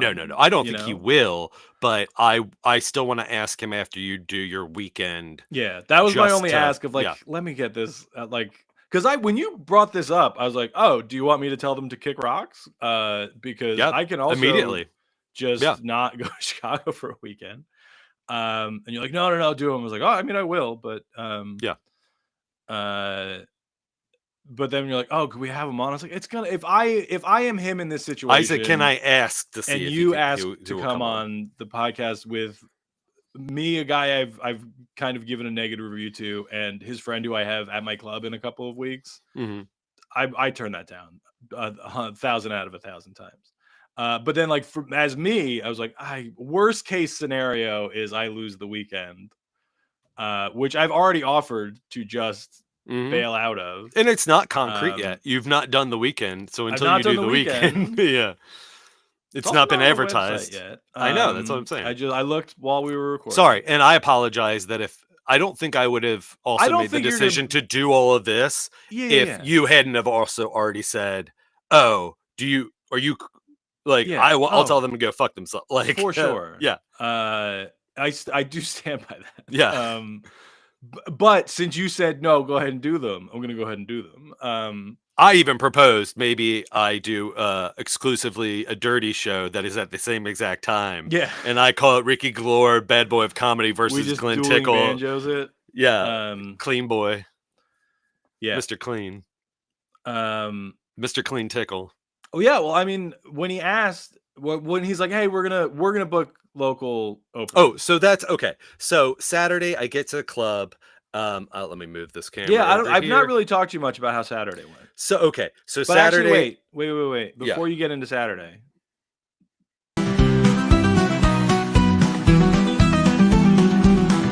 An hour and 24 minutes in. One of them went to Alaska. One went straight to hell. One thought their show was good. The other definitely did well. We may never know why exactly things went wrong, but one theory we could speculate is that Ricky has a tiny dog. Most likely accurate compared to Glen's. Oh, here comes the big dick of comedy. That's Glen. His jokes and his wit are top notch. Comes the big dick of comedy. That's Glen. Does his power for humor come from his crotch? Dong dong dong, Glen Tickle's hog is so long. Earthy, veiny, prolonged. It surely rivals King Kong. Is that why his humor's so strong? It comes from his massive, impressive. You don't want to mess with Glen Tickle's comedy or dong. Yeah, advertise that clean show. Wait. You don't need to fade this one out. Glen Tickle's hog is so long, girthy, veiny, prolonged. It surely rivals King Kong. Is that why his humor's so strong? It comes from his massive, impressive. You don't want to mess with Glen Tickle's comedy or dong. Well done. Had no idea that we were going to start off the episode the way we did. No. Talking about and you playing that other theme, the little bit sting of music. It's the universe, man. It's all about it. No, I went with that one because you pointed out my summer vibe. Oh yeah. It's a warm day here in New Jersey. So yeah, I mean, what's the answer? Is it because of your dong that like you're so much like wiser? It's like a built-in lightsaber. I think it's makes you a Jedi. I think it's a dong autism combo. I think that's what it is. And also just better at stand up, baby. Like it's all right. I think it's because I like doing it more, apparently, than you. Yeah, but I'm gonna but like... and see that's the shame is I really enjoyed doing what I did, and I look forward to making it better for future audiences. So I get there Saturday, I'm feeling ashamed, but I'm like, nope, I'm gonna do it. I'm gonna check the vibe. The vibe's weird. It's another one of the owners is there with the booker, and they're very nice, and we're all talking about the day and stuff and the festival, and that was in Oak Park that I was like, hey, I saw you guys. It's Oak Park Festival. That was during the day. We went to because Allie's friend lives near there, and took the kids. It was a good time, just a street fest, and some live music and food vendors and like tchotchkes and flea market like vendors, and so they had a Comedy Plex booth, and I was like, yeah, I saw the booth. They're like, oh, you should have stopped by. I was like, oh, okay, yeah. Again, not knowing anything about what happened or reception from the night before, except for they wanted more to have a traditional show based off the clips I saw online. Yeah. And again, I didn't think of it that much. I was just like, okay, so I'm going to do more traditional show, none of the Amber Alert stuff, no crowd work. That is one bit I think you can go ahead and lose for. Yeah. And I'm going to do impressions at the end. That should cover the basis of the greatest hits of like corporate show Ricky of what I would do, like being of that mindset. Like I wouldn't really do the show that I did on Friday unless that's what I'd end up being known for. And like they want that if I was booked for like a corporate show or a holiday show. Mm-hmm. I do maybe a variation of that with a loose style, but it would be holiday, like more holiday party themed oriented or for the business. So they're nice and they're like, oh, you should stop by and say hi. And I'm like, okay. I was like, all right, the wait staff seems fine, bartender's the same, everything seems fine, opening comedians come in, talking to them, everything seems fine. I'm trying to get out of my head. I'm going to do this traditional show, and then I'm going to assess all of this later because there's no reason to be like, I don't want this show to be bad. Make the club happy that booked you, and on a good note because we're coming back here in August. So I thought, because that's how he announced it on the mic the night before. So then we're getting the announcements from the booker before the MC comes on, and it comes to headliner Ricky Glore. He has a podcast called Daddio and a movie called Sweetmeats. Make some noise for your headliner, Ricky Glore. And already I'm like, oh, that's changed. Yeah, there's been an edit. There's been an edit in your pre-written thing that you're reading off of. And I had asked him from the night before.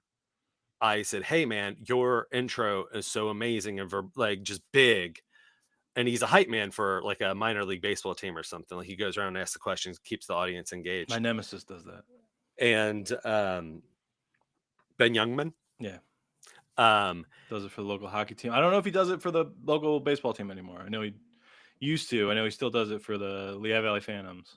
Probably a great pay gig. And you get to move around and be outside. Well, I mean, hockey's probably that's completely indoor, but so any hoodles, I was like, can I record that? So I had said this the night before after he had done it, before I had gotten on stage and done my show. I was like, man, tomorrow night, can I record that? Like, that is one of the nicest, like biggest intros I've ever gotten. So then I'm recording it when I'm hearing it and seeing it in real time that there's been edits. And I'm like, oh no. And I'm just like, you can't carry this energy on stage. Let it go up there and do the show. Friday night audience, about 80 people. Saturday night audience, about 60 people. They're a little rowdier. They're definitely drinking more. And I'm observing them as an audience. And I'm just like, all right, well, I don't know if it was the crowd work that was the issue because they said hired clips online. And I wasn't thinking right about like reviewing like what they had shared or not because I just want to do a good show. And I get up on stage. I'm trying not to do crowd work. I'm just doing the show. It's going fine. I'm getting through it. I'm doing the best that I can, especially under the circumstances. I'm not letting anything on. But there's this woman who's sitting in the front where the guys were sitting in the Band from Chicago special, guys in the shorts. And hold on, sorry, got a text from my mother-in-law. Oh, okay. She's upstairs in Anna's room. She's cleaning our daughter's room because Nana asked if that would be helpful to us. And we said, yes, please. Thank you. I thought she was going to be like, hey, I just watched the video and they're right. No, she did. A lot of people, that's the outpouring of like initially, that's why I ended up releasing it.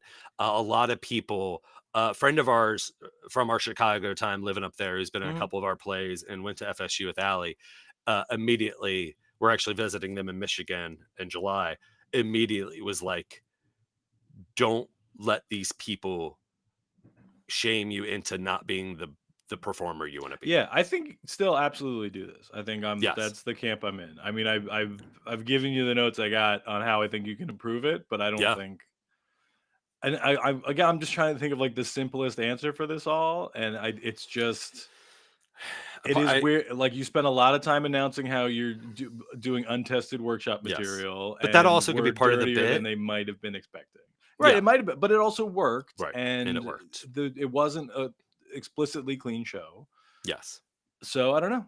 And then so to wrap it all up, I do the show. I get done. The end of the show, I also recorded this set. So I have, again, not delusional. It worked. Like not as electric as the night before.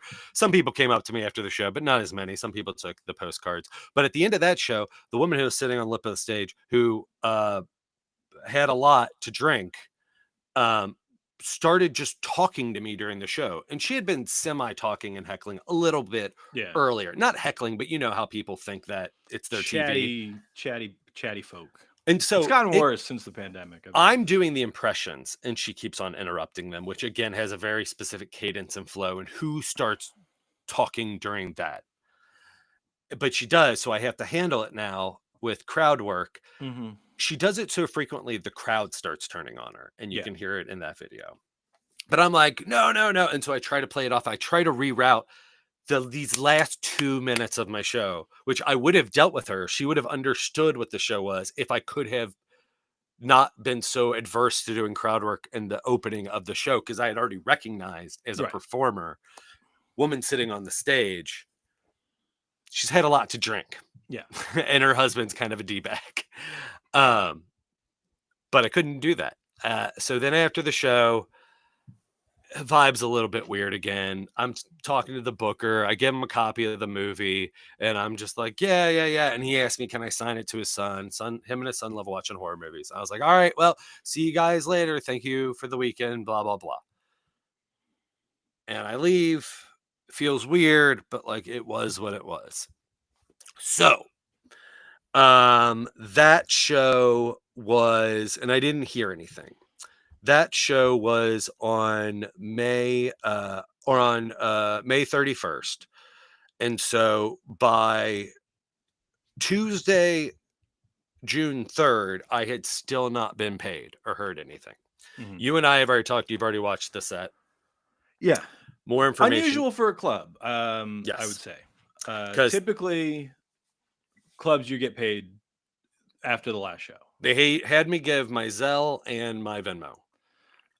Yeah, I mean, sometimes with like corporate stuff or colleges, especially the last couple of years, they'll forever to pay. But like that going into it. Yes. And if a college is like, this is the system, this is how we pay you, I'm willing to give you the benefit of the doubt. Like I did that cruise gig. I've not been paid for the cruise gig. I know I'm going to be paid. But it's not cruise, like right. It's I'm not going to have to shake them down. Well, again, if I usually you're written a check that night. Yes. But I was asked for Venmo and Zelle, and I gave that, and a joke was made to the MC because we were not leaving on that Saturday because she's like, have you been paid yet? Have you talked to the booker and whatever? And I was just like, no. I don't know what the payment situation is. So then to kind of help her get out of there, I went to the booker and I was just like, hey, how do the payouts work? Yeah. Because she was wanting to get out of there. And she's like, are we getting a check? And he's like, you're not big enough to get a check. Yours is going to be sent virtually to your Venmo or your Zelle. And then he had me provide, because I was like, I'm going to get a check then. And then he didn't. He had me write on the 1099 form, tax form. And then on another form, my information. And I was like, he's like, so that's your Zelle and Venmo? And I was like, yep. And he was like, okay. And then, like I said, did the DVD thing or Blu-ray thing and then left. So on the 3rd, I've already talked to you. There's a weird thing. I felt the shame of the whole thing about not hired by the clips. I started looking at the clips that they were posting. Now, not having been paid in 4 days. And I'm just like, man, one of the clips they shared is from The Special Blessed, where it's the woman on stage about the phone contacts. I bring her up on stage and we go through her phone contact list. And it's not like the longest bit ever. It's not as long as Valerie is on stage. But I was like, oh, he personally shared it, not just from the Comedyplex social media handle, from his own, and hashtagged it crowd work. And part of the promotion of the weekend is closing out strong in May. It's the high energy, like interactive crowd working comedian. Like, and so that's how it was promoted. And they used that clip, and because that clip went viral on TikTok. And so now, having not been paid and feeling this weirdness and talking to you, I reached out because the MC followed me and the feature did too, to both of them, say, hey, have you guys been paid? And I was like, and also to the MC, I was like, what did you think of the vibe of the format of the show on Friday? And then I told her what the club had said. And she's like, oh, I thought she was maybe on stage for too long. She's like, but you had them. Yeah. And I was just like, yeah, which, okay. Again, same thing I told. So I'm not crazy. So, and then she says, I was paid on Sunday via Venmo. Or Zelle. And I go, huh. And now it's Tuesday and I've not been paid and things were weird. Huh. So I send an email and I say, hey, Booker, checking to see if there's an ETA for my payout of shows this weekend. Again, let me know if there's anything in advance promo wise you would, and I wrote Ike, meant to write like, from me to help with the August shows and the screening. Because at this point, still under assumption that those are happening. Then 3 hours later, I got paid and I send an email because I never got a response to my email. And I said, received. Thanks. Booker replies a couple hours later. Great. Sorry about the payment delay. My business partners want to have Glen as the headliner and book local features. I wanted to make sure that was okay with you first, as you suggested him. Again, no conversation about, no communication about anything. And then I wrote, and still screen the movie? Question mark. Yeah. Then, in a different font, which I didn't realize until now. Because I think I wrote back to an earlier email where you mentioned that like you and I would be fine sharing a room that weekend. Yes. And then that you on would a do different Q&A. And I was on like, a different thread. Yeah. Because I think in the email, you're like, oh, we could share a room. Just, make sure it has 2 beds. It's like, we could share a bed. And then also like, I could answer questions about the movie. I didn't have anything to do with it, but like, you would have probably hosted the Q&A. Like, and we'd have just had fun. Like, I was saying it as a bit, but I'd be happy to moderate. And I literally was saying that you and I for that weekend could share a room just to let you know, so they didn't think they had to book me. Right. They're like, oh, we got to get 2 rooms. I'm like, yeah, right. We've shared a room before. We'll do it again unless your deodorant. And again, it was the whole idea. I was reached out to this booker before my weekend about doing a screening of Sweetmeats. Because of being such a horror fan. And he was like, you could come back and feature with Glen. It could be part of your Daddio tour. And I was like, fantastic. I had already told you. So then after I saw it and screened the movie, replied back, I'm waiting for them to watch it and let me know. Okay. Give me some information to help. Do you have a marketing plan and numbers from previous screenings? What price would you be looking to sell tickets for? Yeah. I know that you are looking for a 50-50 door split. I'm like, what the fuck is going on? Like, this seems a little late in the game for that. This is weird. So I then said, hey, Booker, the 50-50 ticket split is with Troma. Semicolon. and I included you on this email just to get you up to, I had already shared you the email, but just to be like, Glen is part of this. He will know all of this. There's not going to be any ambiguity in how this is happening. Right. I said 50-50 ticket split is with Trauma. I make nothing from that. All marketing / info specifics and whatnot should be done with them, because I also don't have that information. I don't own the movie. Also, if you and the club are deciding to not have me feature on the show that weekend with Glen, I will not be in attendance with the film, which I don't think is crazy. And also, but if you don't like Ricky Glore's comedy, like, you ain't gonna like Sweetmeats. It's the movie is 100% me. I've included Glen on this response so you can move forward with him and information about that weekend. Again, I don't think it's crazy. Would love to hop on a phone call, and hash out how the temperature has drastically changed from Friday night when you announced that I'd be coming back to August to now deciding you do not want me to feature Glen's weekend and now being unsure about showing the movie. Hit me up on the phone and we can chat. My number, or you can go from here with Trauma and Glen separately. I would like closure and an explanation, but I was like, if that's not the case, then we can be done. Yeah, it can be funzo dunzo, which I don't think is unreasonable, right? Yeah, if this whole thing I don't stemmed think out so of either. you booking a screening, and then to have you come back with me, and then like, oh, don't come back with Glen, but still, which was the only reason for this movie. Yeah. Well, they don't want to show the movie. That's why they're like, wait, is this going to be a financial gain? Because the other time we've promoted something with your name, we had an issue. Yeah. So I never even thought about here's that the phone call angle of it.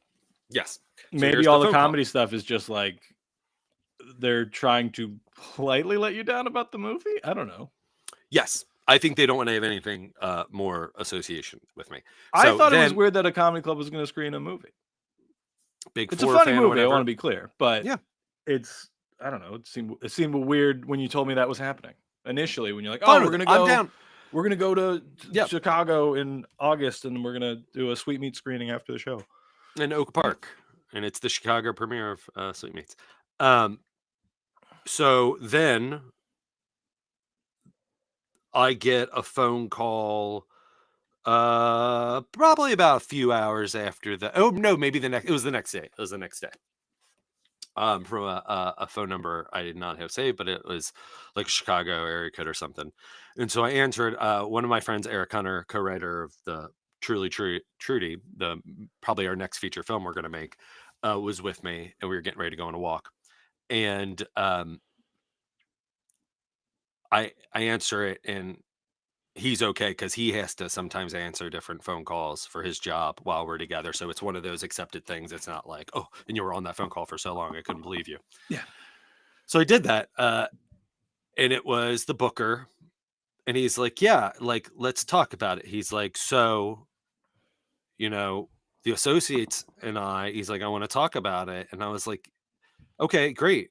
He's like, so after your show on Friday, we had to give numerous comps. And I was like, really? And again, I don't know if it's naive, genuine, I'm a rube or what. And I again feel bad. And I'm like, how many?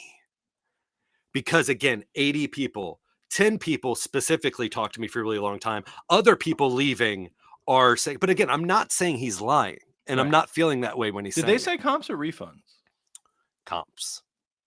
Okay. So they could have given him free tickets to something else. It could be a refund. I don't know. Very specific word choice. I don't know why we're this late into the game, and I'm like, I'm sure you said comps every time, but that's different to me than giving out a refund, right? Again, if I'm the club owner, right? If people come to Tickle's Comedy Concern, I apologize like, if I ever said refund.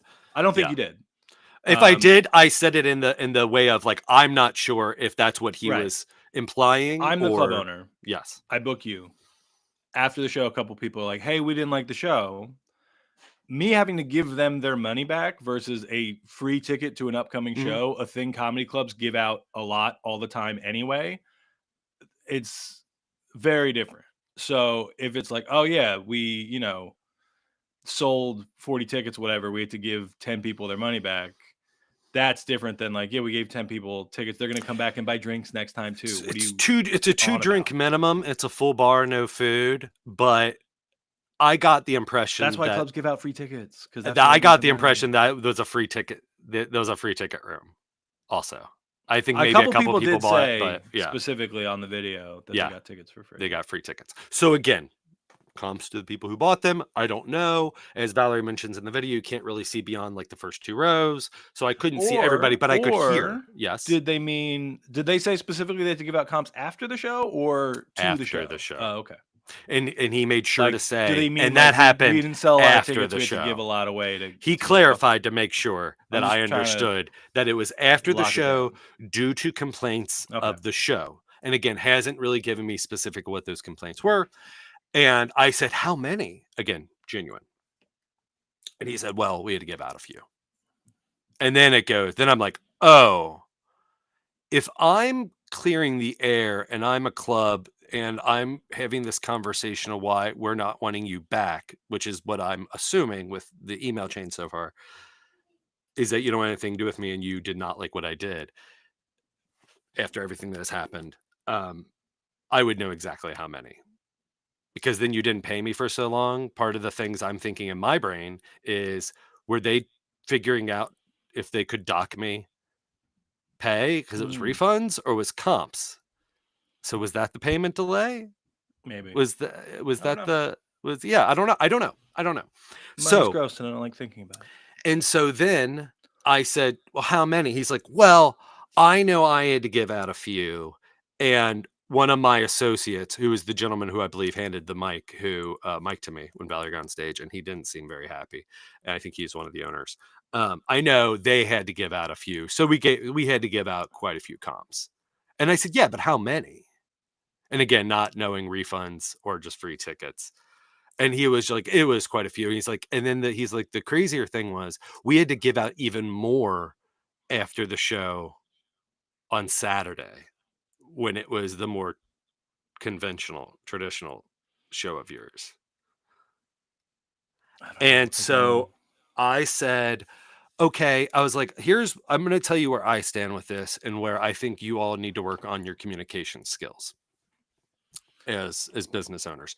I was like, I gave you multiple chances on Friday to figure out what the vibe was. And I also asked before the show this, and this. So I'm trying to get him to say, what is the reason? Yeah, was it that you weren't clean? I do think that would help the situation, is if they were just clear up front about what they did not like that you did. And I want to know. And so rather than be vague about, oh, it wasn't really what we were expecting. Like, tell me specifically what I can do differently for the next show. It was that. And he kept on saying, he's like, I know people have different tastes in comedy, but when so many people are, and my associates, it's not what you were hired for. And it's not what my associates. So now he's saying my associates solve clips. And I said, yeah, you said that in the email. I was like, and it made me feel really bad about myself of that. Like, I let you guys down and let myself down. I shouldn't try being a better performer or an artist of what I'm doing.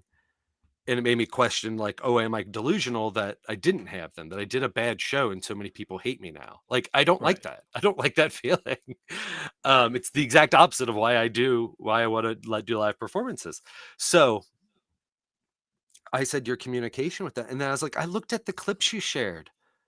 There was crowd work. There was people on stage, maybe for not as long, but like, that's how you promoted the show. I was like, what is the reason? And they basically said, you are a nice guy. You are a nice guy. You were nice to the staff. You were nice to me. You're very personable. You're a real sweetie pot kid, but you don't got the talent. Exactly. Basically, you duped us with the clips and the credits that you have. He didn't say this, but this was after the elaborate ruse of you. It was. And that you should stop going to places and telling them that you can do stand-up comedy because you can't, because we saw your variation of that and it was not that, and you got so many complaints. So basically, and he said, he's like, keep up with your film career and best of luck to you. I was like, yeah, okay. That's truly wild. That was like, you asked me about the bad review that I got on the Bash. We were like, the lady said you're not a comedian. I was like, oh, that's just an insane person. And it's like, yeah, I don't I don't know.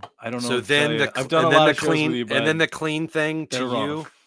Yeah. I mean, but so that is what it is, and that's the reason for the season. And if you want to watch the special and like that I dropped, it's because look, I want people to watch Blessed.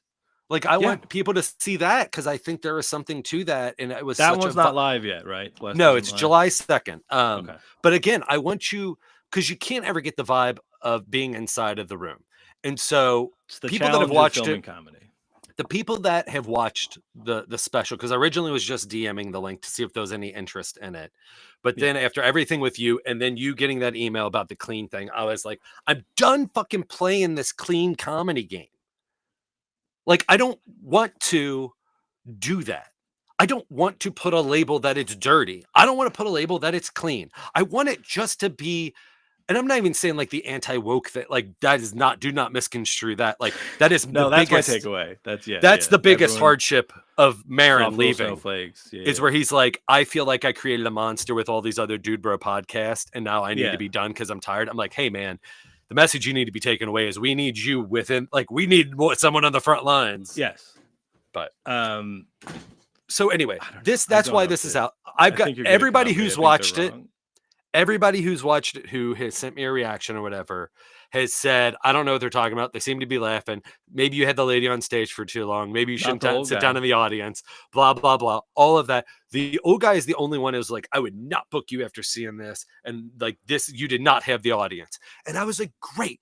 Well, to be fair, he's in Florida and we don't have a great track record down there. But again, that's how he feels. So if he's like, I would never book you. If he has the mentality of the associates at this club or even the booker of Comedyplex, great. I don't want to work your venue. Correct. Yeah.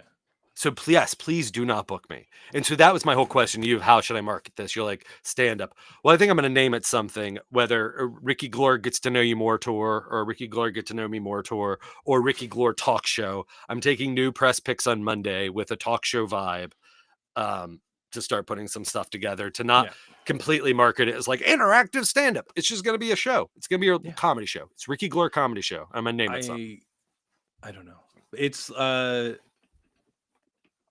not, but the thing, like, you're right. It's not so different than what you've done before. You said that. They made me unsure. Yeah. No, I felt bad. Superior Glen Tickle. I've looked into it. I'm right about a lot of stuff all the time. Yeah. But I brought up the lady, so I think we talked about it on the show, but if not, there's a website that you can book entertainment through called The Bash that I'm on, that after a corporate gig that I did, a lady left me a terrible review and said I'm not a comedian. But she didn't watch clips before booking me. I think I was just the lowest quote, and she went with that. Yeah. She told me her favorite comedian was Sebastian Maniscalco, and it's like, when she told me that before the show, it's like, oh, you messed up. Look, I'm not a fan of Sebastian Maniscalco. You're like, I don't think I present myself as Italian with a large family. I'll admit to not personally being a fan. I don't think he's not, I don't find him not my cup of tea. Yeah. Right. There's like, you mentioned Bert Kreischer and I went, yuck, because that's how I feel about Bert Kreischer and his comedy and his position in the industry. Yeah. Sebastian Maniscalco, it's like, oh, this is not for me. I don't think he's terrible at what he does. I just don't like what he does. I'm just laying the caveat out in case he watches Daddio. But it's mostly just like, I want to be clear. There's people in our industry doesn't listen. He loves the live stream. He loves the live stream. In the bedroom. I just want to be clear because I pretty openly talk about people in our industry that I would love it if they were not in any way associated with a thing that I love. Yeah. As far as I know, I don't think Sebastian's that. It's like, I don't vibe with it. But when this lady told me that he was her favorite comedian, I was like, well, you messed up, because I cannot think of a dude I am less like on stage. Than I would say I'm more like Sebastian than you are, if we had to say degrees of which one was like him. I mean, high energy is not real. I mean, but like he is intense in a way that I am very much not. And then she's like, oh, we didn't like his material. And it's like, I did the corporate, like when I do a corporate set, it's basically the dry bar set with whatever else I have to add to fill the time. And that's all. The dry bar set's available to watch when you book me on the Bash. And not liking someone's material That's a great reason not to book them, actually. Don't book them because I didn't like his material, but you should also say, I also don't like blah, blah, blah. So in part of that review goes, oh, well, you didn't like it, but he did the job. You're not saying he didn't do the job or he was unprofessional. You were saying you also don't like this. There were insane extenuating circumstances for why that show was terrible. None of them had to do with me. Yeah. Corporate being one of the main ones. Yeah. Also, I'm shouting jokes over a terrible PA system, a curtain away from a bar Fisher that is Price. blasting dance remix of Christmas songs. You know what? The fact that you didn't like stories about my kids is the least important part for why that show didn't go well, lady. But also, if you watched the clips before you booked me, you would have known, because it's not like that was not a rug pull. I didn't show up and do a questionnaire. I didn't bring anybody up on stage for 20 minutes. But again, I did almost verbatim what you could have watched but didn't, because you're bad at booking entertainment, lady. But not liking the material, I would take that if that was the explanation. Yeah. We do not like you. Don't use the audience as a scapegoat. Sometimes people don't like my material. I get it. Yeah. I'm not for everybody. But when you're an audience member buying a ticket to a show and you're like, I didn't really like, that's different. That's the comment that I've gotten. A lot of people are just like my brother John, who is hot and cold on my stand-up, but he wanted to watch the video. As I said, my mother-in-law, everybody who's watching is just like, yeah, you got him. Like, I don't get it. Like, and my mother-in-law was like, yeah, you're a little dirtier in a couple areas. She's like, but I thought it was fun. Like, and she pointed out one of the things she thought was funny that she'd never heard before. She's like, I laughed out loud. My brother John, my oldest brother, who watched it, he's just like, he's like, okay, if people did complain and get comps or their money back, whatever, he's like, that's on you. Like, how can you do that? Like, you went and saw a show that the audience said they didn't know you. Yeah. They didn't research. They didn't know anybody on the show, probably. Like, someone after the Friday show did say, my wife liked the feature act more. Like, I overheard that. Like, and I was just like, that's fine. Like, we've talked about that. Like, but he wasn't like, because we loved him. I think you and I weirdly like, that doesn't hurt our feelings. Like, out of all the things. I've done shows where I like the feature act better. You know what hurts my feelings the most? Ambiguity. Yeah. Put on your big boy pants and fucking communicate. Just tell me what you didn't like, you know? Yeah. Actually, not me specifically. Don't ever criticize me in any way. It'll make me feel bad. But thank you, Glen Tickle. My wife like almost cried. Like, she's a big champion of this, me doing this and exploring this and blah blah blah. Because again, it's not that wild. And she's like, yeah, you should, because for years you've said like there are parts of doing stand-up and live comedy that you like, but you've reached the point where, again, maybe it's 40. It's like thinking of like the halfway mark, just like, ooh, I don't want to be 50 and be doing it this way.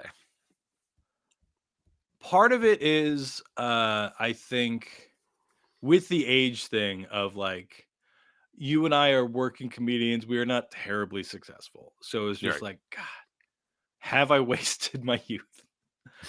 Should I have learned a trade? I do not think that, because again, I do have that. Do you think that, like, because I have film or other expressions of it? No, and I think part of it is, so Tyler Rothrock, a likely future guest on Daddio, he's recording a special in he's headlining comedy. He's featuring for Glen Tickle at the Comedyplex in August. In the next couple of weeks. Mike is pointing out that my camera looks bad. Yeah. I'm keeping an eye on the window. A guy is here coming today to install good internet finally, and after living in this town for 40 years.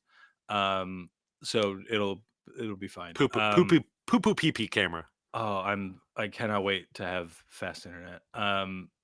But no, I lost it. I forget what I was saying before that. Tyler Rothrock. His is the first album after mine that I produced. Yeah. And he does a joke on it that I always really liked. He's like, this has to go well because I cannot be the guy at the office with a comedy album. And it's like, yeah, man, it's your biggest fear.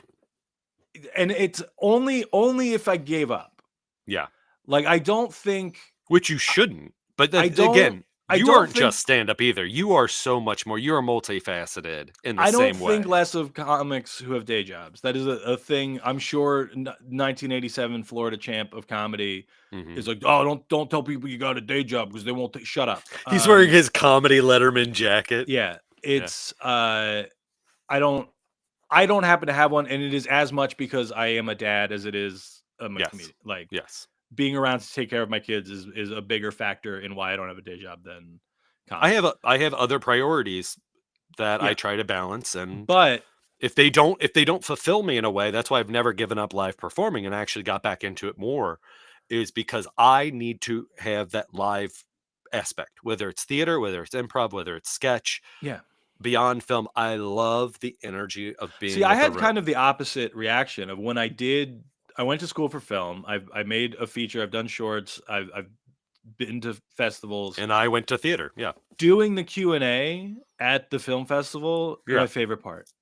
Yeah, it's Kevin Smith. You had a very Kevin Smith. Yeah, it's like I had a good time making the movies that I made. I would like to make more, but like I don't have a drive to do it in the way that, like, if I've not made a movie since Apple Gravity is the last film thing that I did. It's brilliant. I've acted in some stuff. You did the skeleton and brain. After Ghost and Skelly, but that was more of a throwaway. Rizzle or Razzle. That's like the last like film that I would say that I made. And I don't have like the burning drive to do it. If I've not done except for your specials, you did Good Grief. Right. That is kind of the outlet of getting to shoot and edit those. It's like, this is kind of scratching that itch for me. But when I was doing film, like, getting to do a Q&A at a film festival is the best part because I get to talk to the audience. I know this is a lofty thing because there's so much that is needed as a precursor and admiration leading up to this. But my ultimate dream is to have the Kevin Smith life of taking my films around and being able to live talk to people about them and basically do my stand-up in that way. And if there's Q&As, I'm nothing more excited than to talk about this thing that possibly brought you enjoyment and made you think of things that we can then in an open forum, because I'm like, I thought of this and I thought maybe I'll do this and this will entertain people to think of things. Or they're like, hey, I thought of this. I'm just like, holy shit, where did that come from? Maybe that's somewhere in my brain. Thank you for being a mirror for me as well. That's the dream for me. Yeah, it is. I mean, while I was in school for film was when like Kevin was putting out an Evening with Kevin Smith DVDs. And it's like, well, that has as much, I think I said it on the show before, like that has had as much influence on my stand-up as stand-up. 100%. If I haven't mentioned it enough, I apologize, but me as well. Yeah. And it's, but the thing is, like, he's taking a couple questions that are like related to a movie, but then he's just doing stand-up essentially. Yes. And then he went on and he did a stand-up special and then had a massive heart attack and almost died. And see, that's what happens. That's why you don't do stand-up, kids. Yeah. It's tough as shit. But yeah, like that's the reason that people go to watch him do stand-up. Whereas no one's coming to see me do stand-up because they like a cartoon I made about Isaac Newton. But that's why I want to do this format. Is there's not like I go to a different place and it's me, but you don't know me and I don't know you and I don't know the place. So how about we take a little bit of a way to like get to know you, like a mixer, and it's like it's a traveling talk show where you are the live studio audience, but you're also the guest, and I'm the host that is the host because he's the final person on the show or whatever who's like running this. But if I can use that as a format, like a talk show, like with some bits and monologue and whatever. I loved hosting a talk show when I did it. It's a fun format to play around in. I think I mean, again, I'm not trying to. Do you think it's a better representation of me? Did it look like I was having more fun based on having absolutely. seen me? You seem to enjoy it more than the audience. Watch you do stand-up. No, I mean more than like when I watch you do stand-up. Yeah. And again, the audience was into it. I don't know what they're talking about. I'm not trying to preemptively burn the bridge or anything, but like, they're wrong. The reaction to it was wrong. I don't know. This is the cap to it. I'm sure we'll talk about more in the future. I think I just heard the internet guy pull up, so we gotta wrap this up. Okay, so that's a cliffhanger to Alaska. Yeah, we can play that's the a less same. interesting. I wanted to We can focus play the on, same theme song. I wanted to Okay, focus on friends. you because it's a less interesting story. Alaska It's good. was great. It's a fun. Yeah, it's the show went well. travel. The cruise was fun.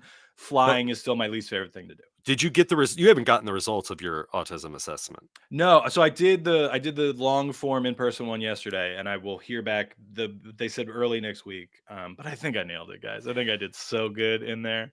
Everybody that supported me, this is what I was saying before. If this is the cap for the episode, my wife almost cried hearing your support of everything, of you being like, "Well, I'll not do the weekend if you not want me to," and just everything you said. Like after watching it, like I read her that text, and she's like, "See," and she's like, "That's beautiful." And I was like, "Yes, it's very nice of Glenn to spend his time and listen to me and be there as support. It's just a bonus that he also agrees with with me that like this is something like that. It wasn't complete garbage. Like that's not him being nice. Him being nice is just the being like, yes, I'm here. Tell me what's going on. I joked at the beginning. I was like, "Oh, I don't care how you feel, so I will objectively tell you." It's like I care how you feel, but I will also objectively tell you what I think of a thing that you did. And because that's what I care about your feelings. Yeah. I do gotta leave, but real quick, like part of the autism assessment that I did yesterday, she's like, can you tell me about like 2 different friends of yours? You were one of them, and I also talked about my friend Dan as like Dan, oldest friend that I'm still close with, and you kind of like newer model. New code. But part of it was like, oh, like because we have a thing in common because of our job, and we tour together. I did also bring up the deodorant thing of she's like, what's something that other people do that irritate you? I was like, my friend smells so bad, and but I think because it's like if some random comic who I didn't know they're like, hey, you're a comedian whose work I respect, like, could you give me feedback? And it was the same thing, I'd be like, I don't know, man. I don't know if this works. It seems to be going fine. I'm not as invested in giving that person feedback as I am you. It's like, well, no, like you genuinely seem to enjoy this format. I think it worked in the room. Like I liked it. I mean, I think again, you left the lady that was too long. That was the hardest thing about her, but was not being able to take the immediate notes in my own head and then implement them the next night. That was very hard. Yeah, but it's I think they're wrong. Not to avoid trying to preemptively burn the bridge. I'm gonna be like, those stupid idiots don't know anything about comedy. It's like I don't, it's their. I mean, it's up to them. I wish their club, communication they can book or not book was whatever better. they want. Right? They could have been clearer, but I don't know.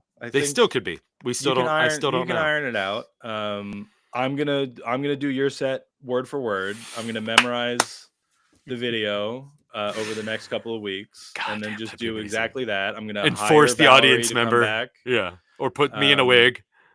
Yeah, I'm gonna get the same lady to come back. Ricky Glore's not featuring for me. His name is Sticky Lord. He's the Stick Lord. Ooh, let's do that. Yeah, and I come in with a big fake mustache. We'll Ladybugs it. Yes. What's a girl Ricky version? Ricky. So that's too obvious. Rachel Glore. Rachel Glore. Yeah. All right, but I have to go. Vicky. I like the video. Vicky Glore. And we dress you like Small Wonder. Or I also did this character in Chicago called Chrysantra. That was me with a full-on beard and a blonde wig and a leopard dress and a high-heeled. Her purse was a wine box, and it was in a sketch. And Bye Bye Liver. It was our version of the dating game, and her answers were not innuendos. It was just like, I'm gonna smash that dick. All right, fantastic note to go out on. I really have to leave. It's the Daddio Show.